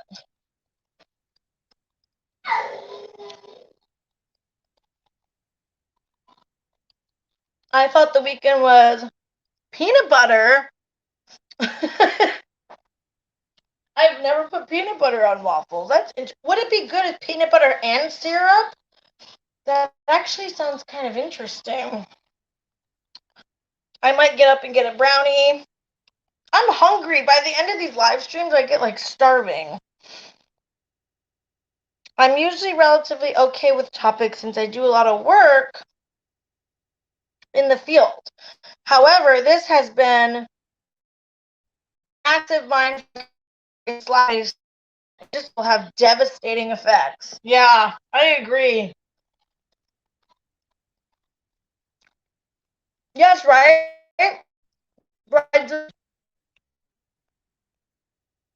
Mm-hmm. But her wedding has been postponed 3 times over the last year now. Oh, wow, Melissa, that is rough. That's like the never-ending bridesmaid duty. Dang.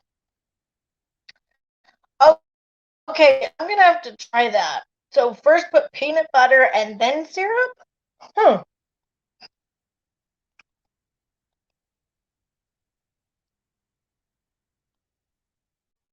You did it too, Reagan? Peanut butter and chocolate syrup on waffles? Are you guys crazy?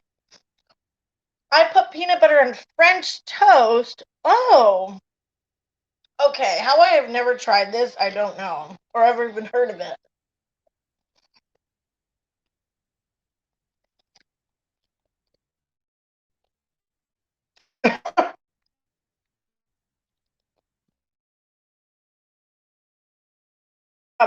I love a good Bridezillas. I still watch it sometimes. I think it's on Hulu. If it's still there, I think I watch it. You guys remember that reality show Challenge for Brides that gave them plastic surgery? No, wait. That kind of sounds familiar, actually. Oh, garlic and cheese. That peanut butter.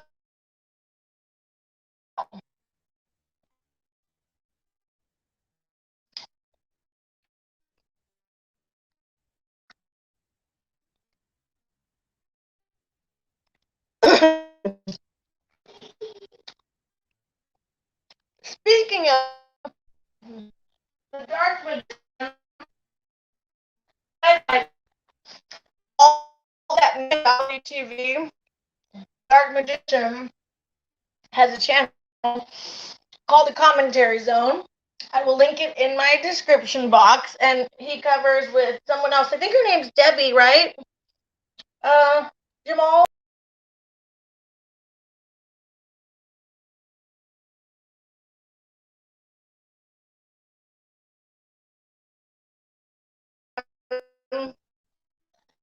And I like a lot of shows, but I don't have time to watch the episodes, so it's like really cool. They like break it down what happened in the and stuff. Channel. Bridoplasty? What the fuck? I do not remember that show. That seems ridiculous. I mean, oh, bridoplasty. That name was pretty catchy.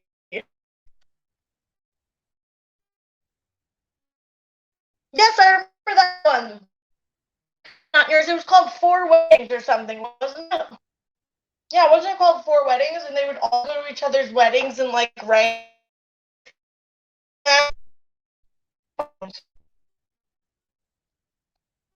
But I'm like, crap. There's better. I don't know. I always thought that was kind of a weird concept. I'm a nerd. It's okay. The bridoplasty show was super fucked up but hilarious. I'm gonna see if I can find some episodes online. That is one that is. I'm gonna have to look that up now. It couldn't get any worse trying to have brides compete for plastic surgery. Wow, like extreme makeover for brides. Yes, Four Weddings. That's what it was. I asked the bride if someone was supposed to decorate and dropped the ball, and she was like, no, it's just that no one did it. Bridezillas never make sense. If you notice that, like the stuff they complain about and say, they just never make sense. Like, what are you even talking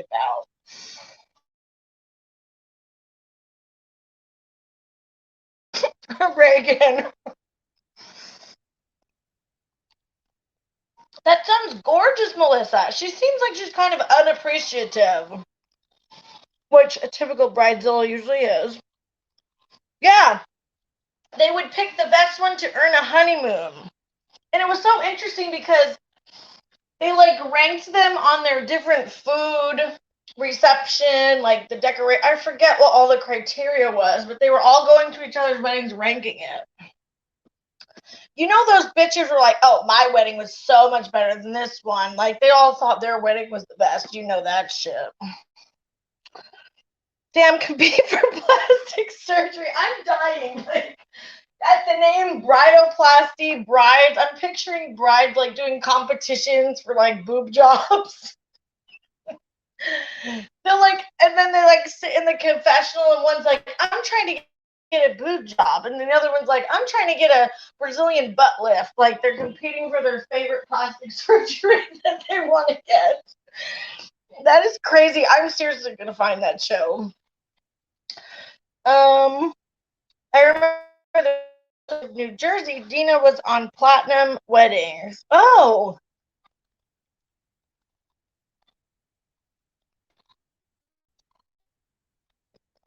Kelly, that's a channel too. Sorry if you hear me chewing waffles. I'm sure some troll is gonna comment like right this at the second I'm chewing waffles and be like, stop eating food when you're on live stream. Stop chewing. Yes, they would do challenges and win different procedures. I think there was also like a grand prize of a full body makeover and honeymoon. Oh my gosh. Talk about trashy reality TV. I hate crying. I live by laughing. I love laughing too, Reagan. I so rather laugh. That is crazy. I need to find that show. Me too. The Queen of England came to my wedding. What? Is that true, Shay? I want waffles. I don't listen.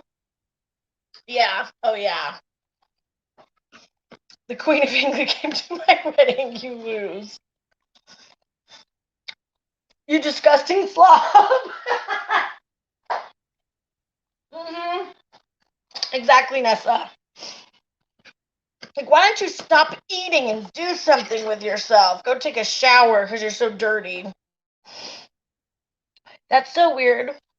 Oh, and the bride's look wasn't revealed to anyone, even the husband, until the wedding when he lifted the veil. What the hell? So imagine if they got like their whole face done their whole body, and then all of a sudden you like reveal yourself to be a husband, and like you look like a totally different person. Jerseylicious. Oh shoot, that sounds familiar. I think I do remember that.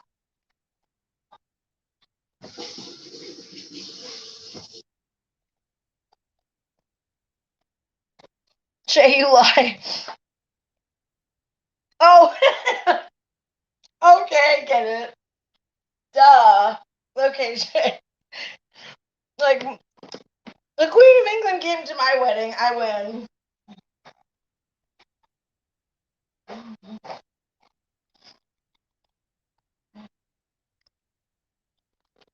Oh my gosh. Flavor Flav used to have a reality show. Oh my gosh, do you guys remember those shows? And then there was also the one with what's his name? That musician guy. Brett. Shit. What was that show?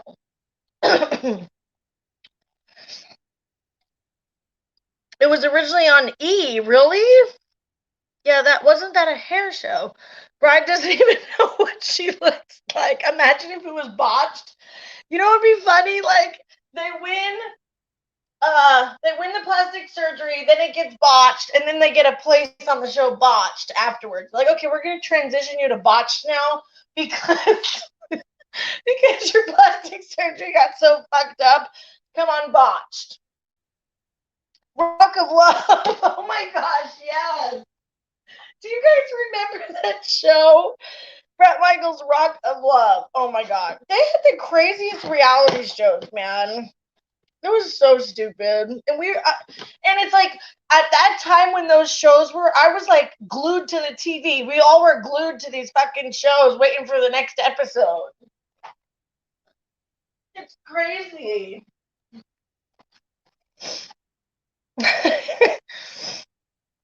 Bridalplasty episodes are on YouTube. Oh yeah, Lissa, you know what? I'm looking that shit up. I am looking that shit up. I remember those shows, the one you're talking. Yeah, there were so many like that, different ones, just crazy. That was like when reality TV was like super like huge. I didn't grow up with cable, just PBS Kids. I always had cable. This was before like I even like used the internet and all that stuff. But when Crotty Ryan's want to know is your thoughts on peanut butter and syrup. I'm gonna try it. I'm not gonna knock it till I try it. It sounds weird and good at the same time. So I didn't put it on my waffles this time, but I am going to try it. I think I'm gonna like it. How about a 1-year update? Surprised that wasn't ever even your wife, but our producer. Jersey Shore. Yup, I was obsessed with that show. I watched every episode. I was obsessed with the hills. You guys, the hills. I was fucking obsessed with the hills. Laguna Beach. I loved that show. I'm obsessed. Every episode. Travis Barker's ex-wife is the host. Oh my gosh, what's her name? Shit. She is? Oh my gosh, that's funny. PB and syrup sounds delicious. I know, everybody keeps saying it's so good. I had cable when I was 6 or 7, but my parents cut it. My husband actually didn't have TV for a lot of his growing up because he was like in this super strict church where they like didn't want you to have TV. Trash TV is my favorite. I didn't grow up with cable, but I invited myself onto all of my friends' couches every trash TV night. Shannon. Yep, Shannon. See, Shay, you can always give me an answer. You know everything. I love toast with snickerdoodle and caramel syrup. Like the snickerdoodle cookie? What is there like a spread or something called snickerdoodle? DVDs of Jersey Shore. I love Jersey Shore. Doesn't watch TV. I don't watch TV like I used to, mostly I'm on YouTube, but there was a show on Netflix called Love is Blind. I loved that show with Jessica was a psychopath. But I think it's on Netflix again, and I need to watch it. Did any of you guys watch the first season of Love is Blind? I love Newlyweds, The Hills. Oh, I remember Newlyweds. I loved that show too. Oh, Nutella. That's so good. I love Nutella on strawberries. I might still have those Jersey Shore DVDs. Bootleg cable was the best. Yeah, my dad had like this at his house, he had like this box that he bought you could buy where it would like make you get more channels. I don't really think you were supposed to have it. I don't remember what it was called.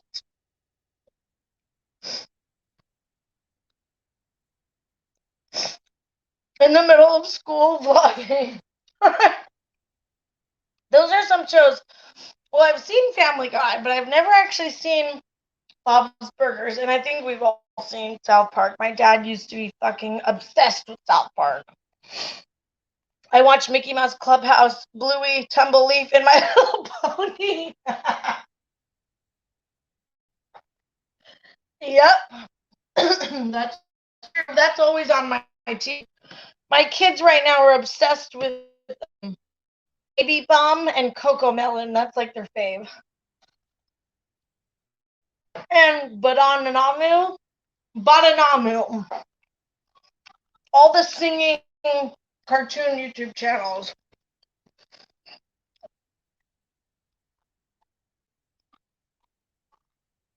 Yes, I do remember that. What was it called? Army Wives. That was a good show, Reagan.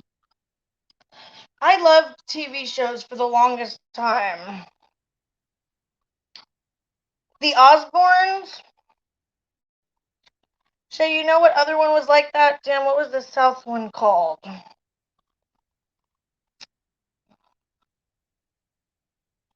Yes, I remember Daria. Cocomelon. Yes. My daughter, Juliana, it's really weird because on her tablet, she likes to watch Cocomelon, but when I put Cocomelon on the TV, she doesn't want it. Loveline and Undressed. I think I remember Undressed.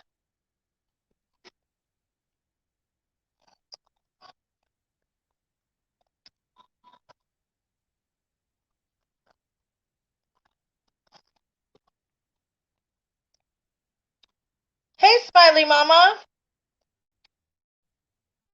Thanks for coming.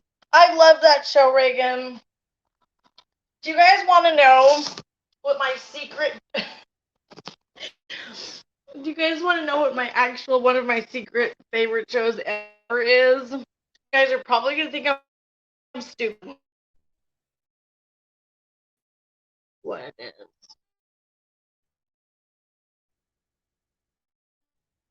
My older son loved Ninja Turtles. You know, like the revamped kind of version? It was like, me and him used to sing the intro song. It was like, with like Leonardo, Mikey, and it was like a rap kind of song.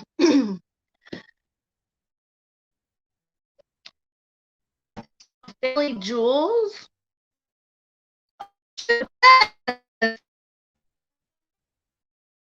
So many good shows I remember. I miss watching TV, you guys. This is thinking of all these TV shows. But one of my favorite shows ever is actually Pretty Little Liars. I know some people hate that show. I love it. I have watched every season of Pretty Little Liars multiple times. And then they took it off Netflix and I almost cried. I was like the one who loved Pretty Little Liars. I loved Vampire Diaries, the originals, all that stuff. Pretty Little Liars is one of my favorite shows of all time, actually. TV is garbage now. It kind of is. Marissa, I promise if I can, I will send you a mic. Oh, no, you don't have to do that, Gwen.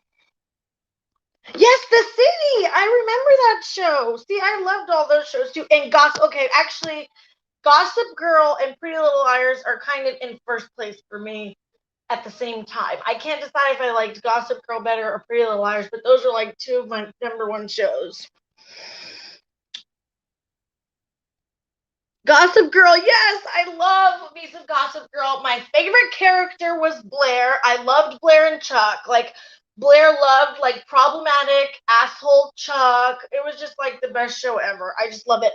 And I heard that there's a new version, but people are saying it sucks. I have not watched it.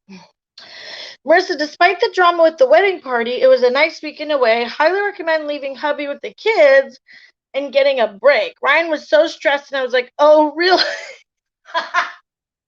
That's one way for them to get it. I hated the ending. Me too, Melissa. I was very disappointed in that. I really was. Gossip Girl. Oh, I love it. I love it. I feel like there's no shows comparable to Pretty Little Liars or Gossip Girl or Vampire Diaries. Like, there's nothing that compares. I've watched different things, but nothing will compare to Gossip Girl or Pretty Little Liars. Like, there's not anything out there that is like those two shows. Who was your favorite character on Army Wives? Oh, what was her name? I liked the girl with the red hair. I forget her name, though. And I didn't finish watching, like, the whole last few, I can't remember what the last season I watched of it was. But that was on Lifetime, right, Reagan? I was watching Gossip Girl and my husband and I. Who was the girl's name? Oh, shoot.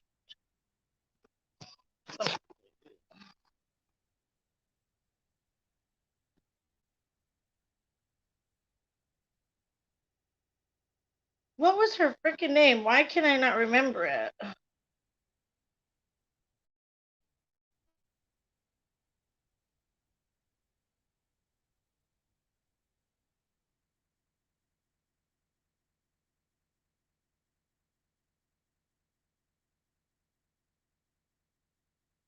Hey, Skip. Thanks for coming. I was watching Gossip Girl when my husband and I first met, and one day he walked by and said, oh, that Chuck Bass is a snake. Isn't that so funny when your husband, like, randomly knows a tidbit of information about something? I love it. High Society with Tinsley. I don't think I remember that one. I was a semi-stan of Dawson's Creek. I've never actually seen, like, I can't even think of if I've seen a whole full episode of Dawson's Creek. I know that's crazy, right?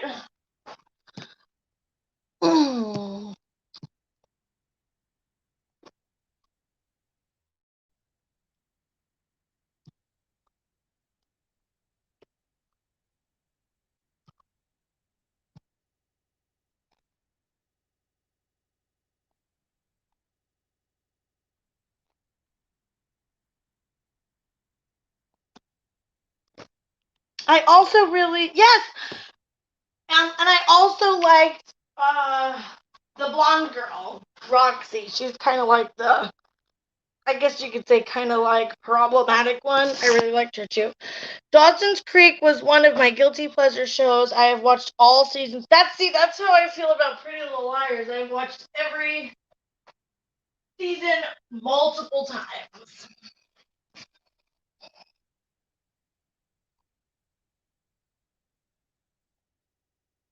It's like when my husband asked me about the drama going on and if anyone is fighting with me. I'm sure none of our husbands actually want us to be fighting or in drama. My husband can't stand it. He thinks it's so dumb when I'm, like, going back and forth with somebody or whatever. He's like, what are you doing?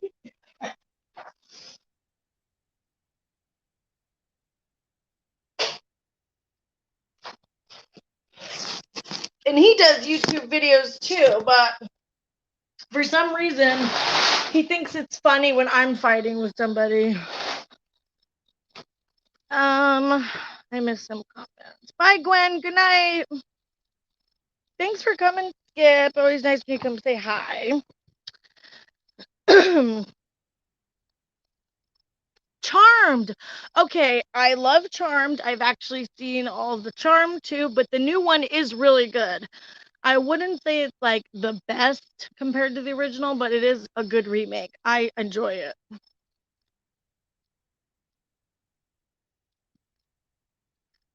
We're talking about our favorite shows, Skip. Pretty Little Liars is permanently downloaded on my tablet for when I'm in the hospital / going through surgeries. There's always new details to catch. There is, and I just loved that show. I feel like there's never going to be a show ever again that compares to it. Like A and all the stuff the girls went through. Nope. Oh well, just say no, everything is okay. I know, Skip. We're all awake. My always my husband is always like, just stay the heck away from these crazy people. Original Charmed. I love it.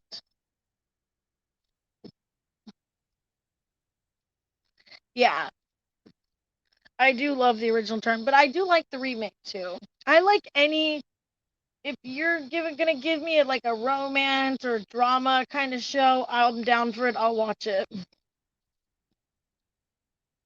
They were better about the details in the earlier seasons. I haven't seen the new Charmed at all. I honestly forgot it was even remade. Yeah, I liked it and it's still going. I think there's like 3 seasons now. It's doing good.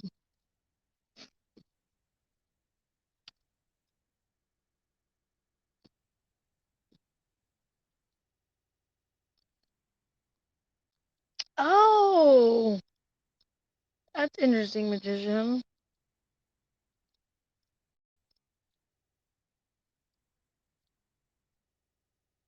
Hopefully my phone doesn't die again. That would be really cool, Reagan. I need to finish watching that show because I really liked it. The earlier seasons of Pretty Little Liars, yeah. I kind of feel like most shows are like that. You know what I mean? Like Vampire Diaries, I loved that show. And then the last few seasons, I just fucking was so I hated it. I was like, no, this is not it. Not it. Netflix. Yeah, that's where I binge most of them, Skip.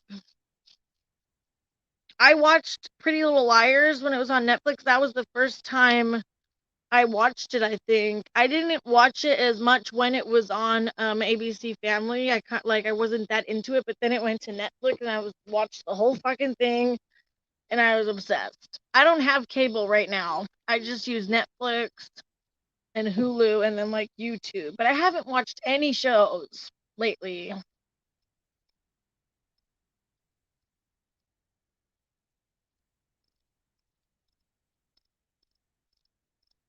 Me too, Melissa. I was so disappointed at what Vampire Diaries turned into. I loved the first few seasons of it. It was so good. It's on the ABC app. Oh, cool. Oh, so they actually are doing it, Reagan, you're saying.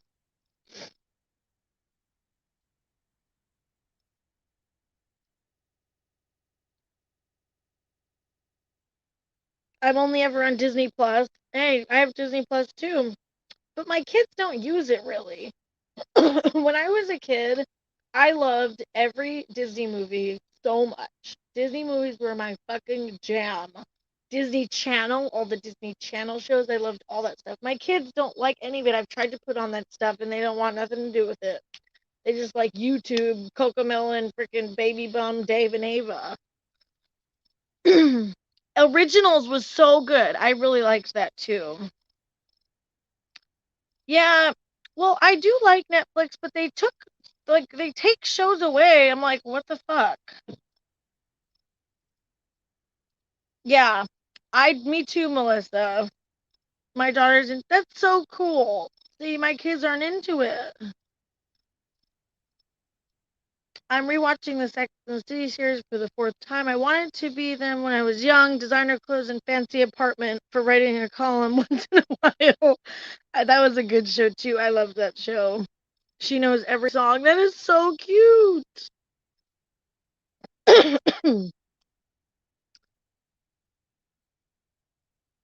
I used to watch Disney cartoons like Recess, Kim Possible. Oh my gosh, you remember Kim Possible? The Proud Family, even Stevens. Do you remember that show vlogging? That's So Raven. Oh yeah, I remember that. Sabrina, that's really good too. I watched the whole first season of Sabrina, and I haven't watched any more. There's some American Horror Story where I love it. I liked Coven.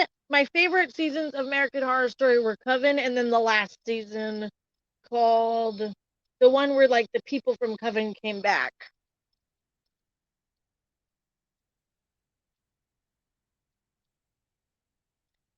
on the demon stuff.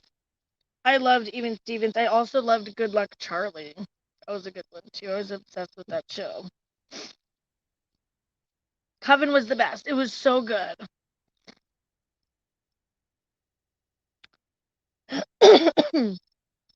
What's the Stitch? I don't remember that. Sex in the movie opening, I dressed in my designer stuff like I was hitting the red carpet. You're so funny, Shay.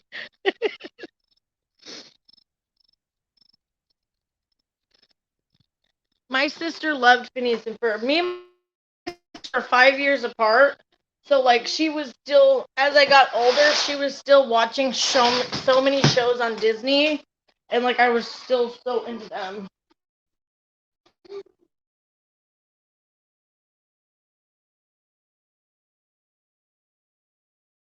Yeah, I know, Shay, what you were saying. I love that.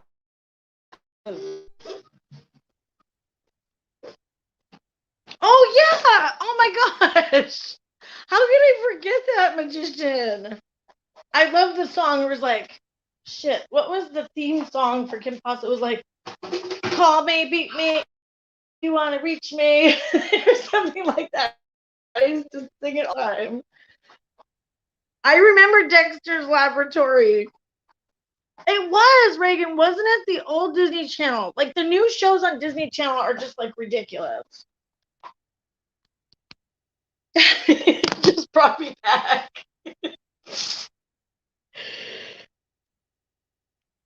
Who's going to watch some bridalplasty episodes on YouTube with me?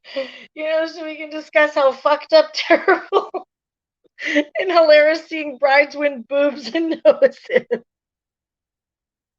I'm definitely gonna watch it. Definitely.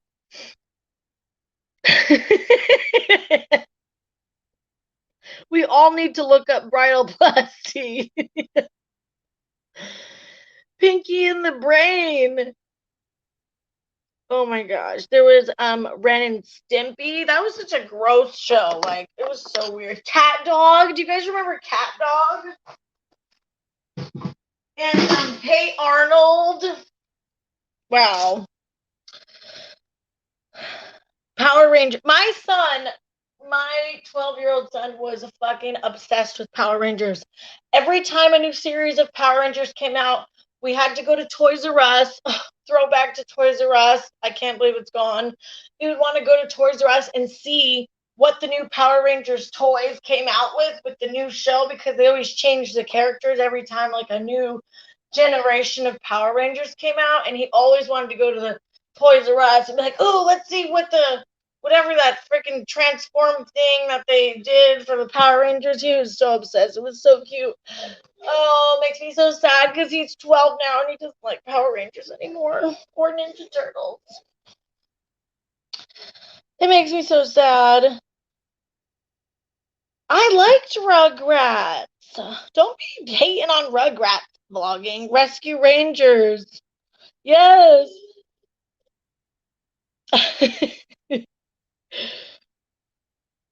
And the old PBS kids, all the new shows are. I know.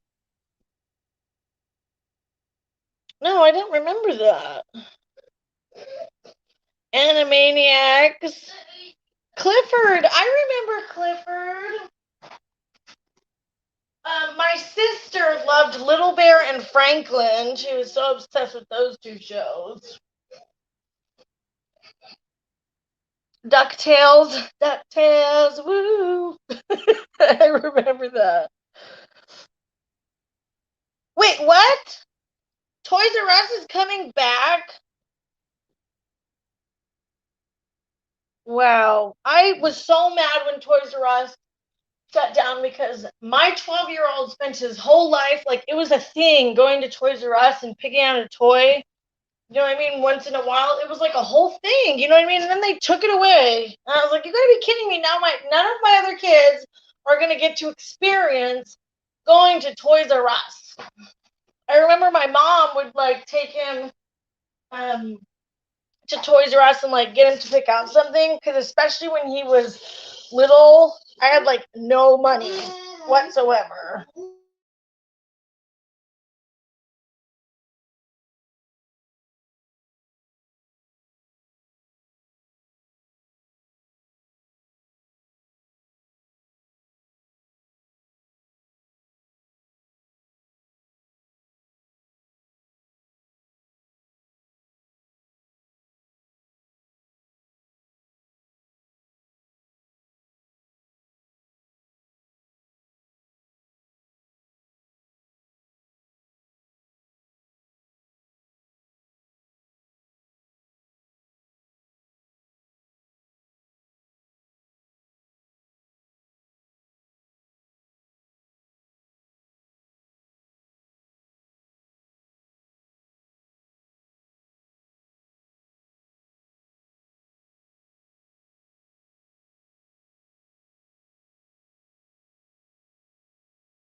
Sorry guys, hold on.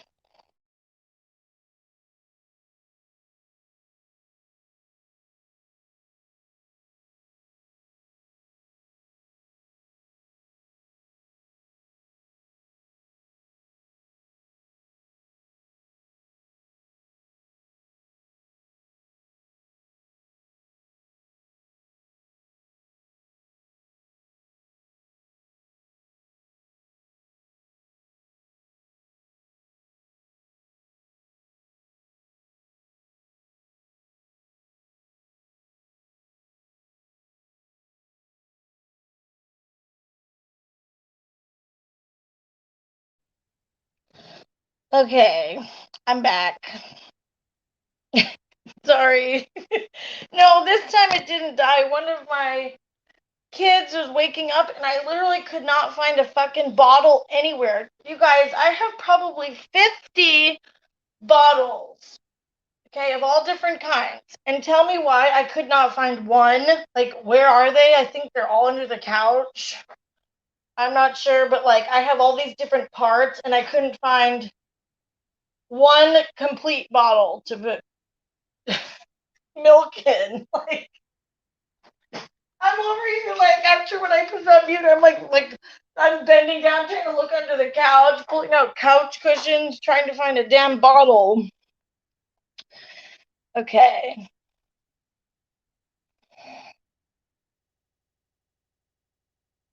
I remember recess.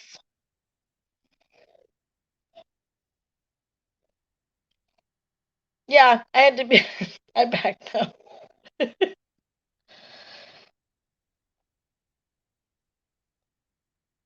Anyone ever notice that Chip and Dale's Rescue Ranger sounds a little too much like Chippendales? Yeah, it kind of does.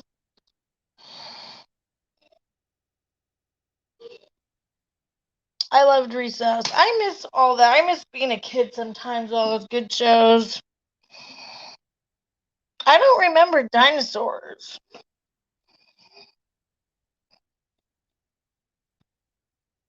No, I don't remember that one either, Blocking.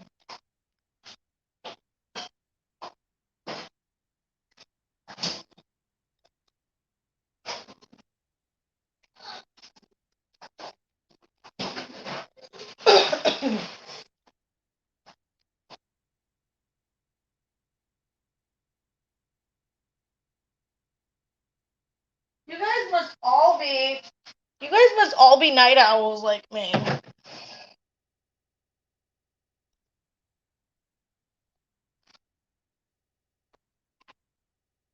Well, at this point, I don't really have a choice but to be a night owl, but I always kind of have been one.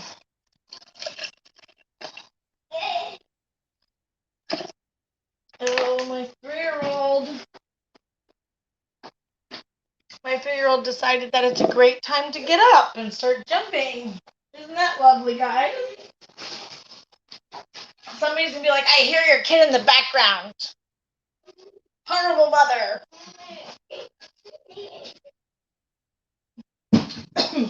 Somebody asked me on one of my videos if my kid was crying while I was making my Jordan Cheyenne video. They're like, I heard a kid in the background.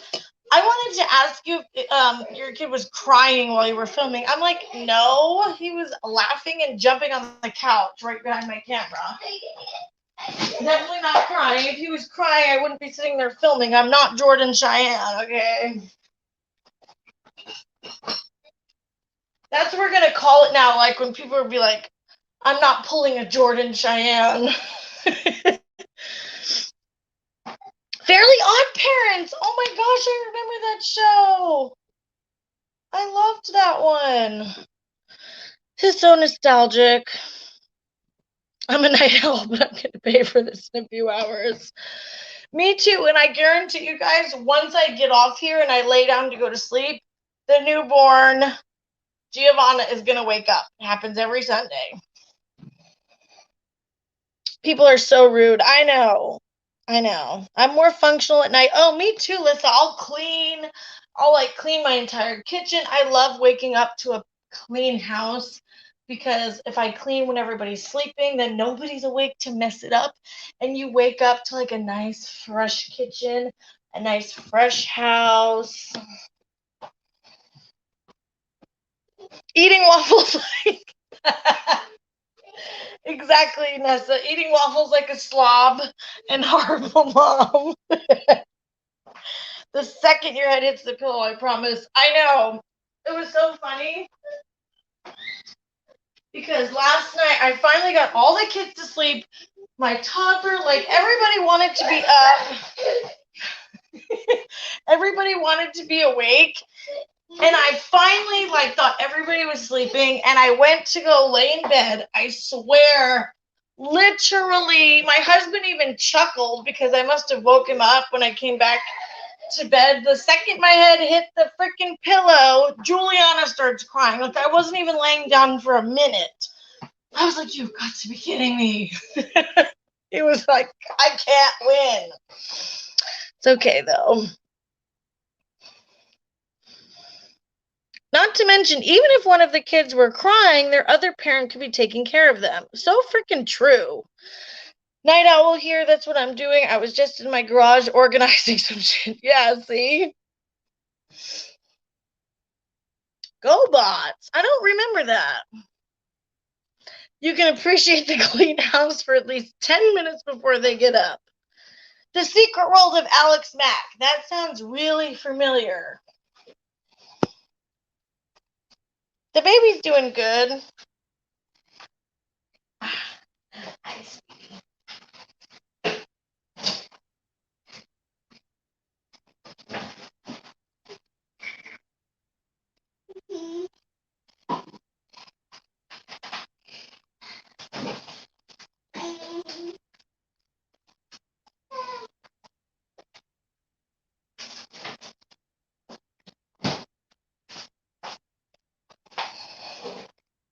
It sounds so familiar, but I can't think of what it is. Oh, they do, Nessa. I swear. I feel like I'm never gonna sleep again.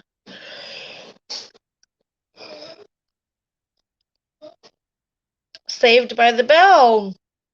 Oh my gosh! For some reason, that just made me think of the actual, like, Sabrina the Teenage Witch. I loved that show.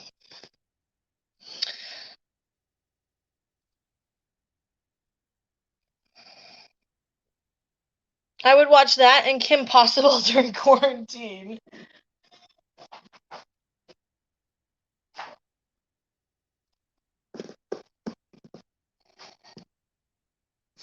My kids are bigger now, but that's my dogs. As soon as I was dozing off last night, one of my dogs starts whimpering and crying. Oh man, dogs are the same as having kids, in my opinion. There's not much difference, Nessa. That's for sure.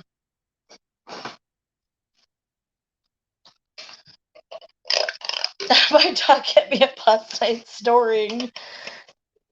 I get all my stuff done in the middle of the night. I'll even go for a brisk walk, put together shelves, pot 20 plants, make squirrel food. Oh, Lisa, you're hilarious, by the way. You keep me cracking up.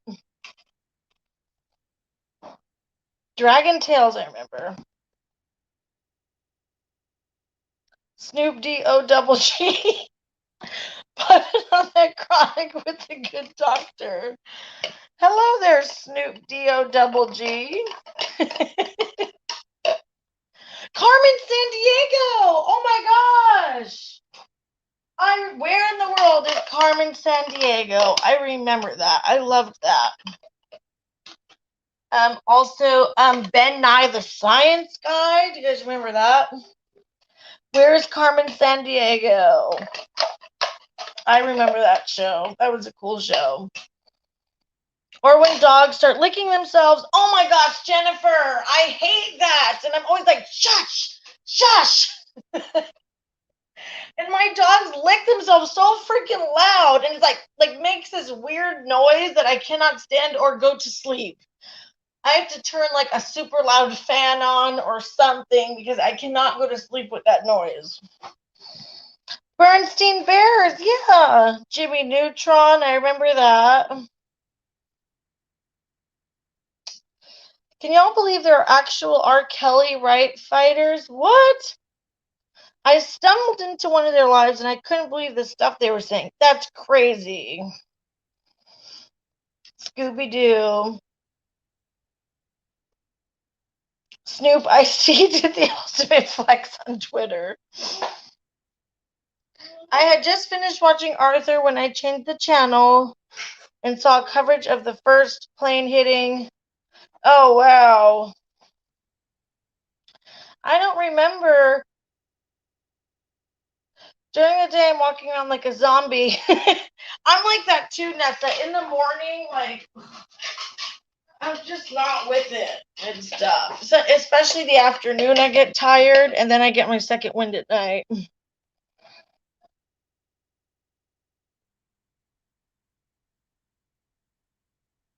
Melissa. I don't remember Kids Incorporated. I'm sure if I saw it, I would know.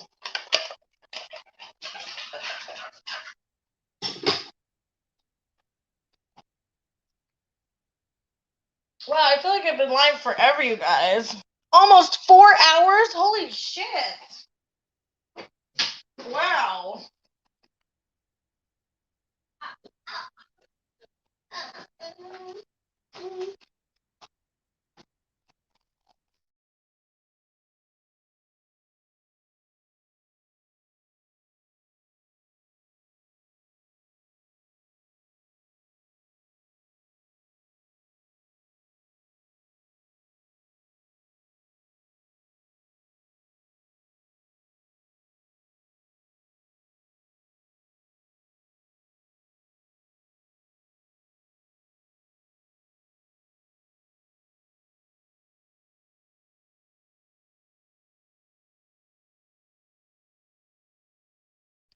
Okay, guys, I'm gonna get off here. One of my kids are up and they're acting like it's 9 in the morning.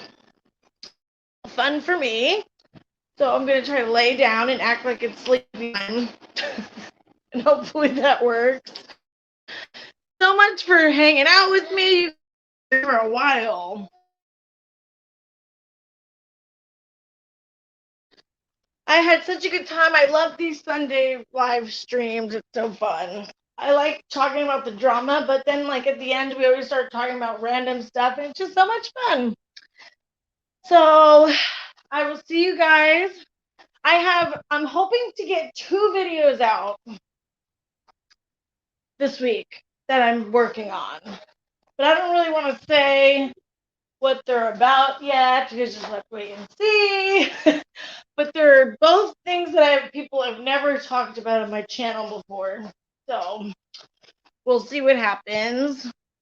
Thanks, guys, so much. Hope you have a good night. I know, right, Melissa? Bye, everybody.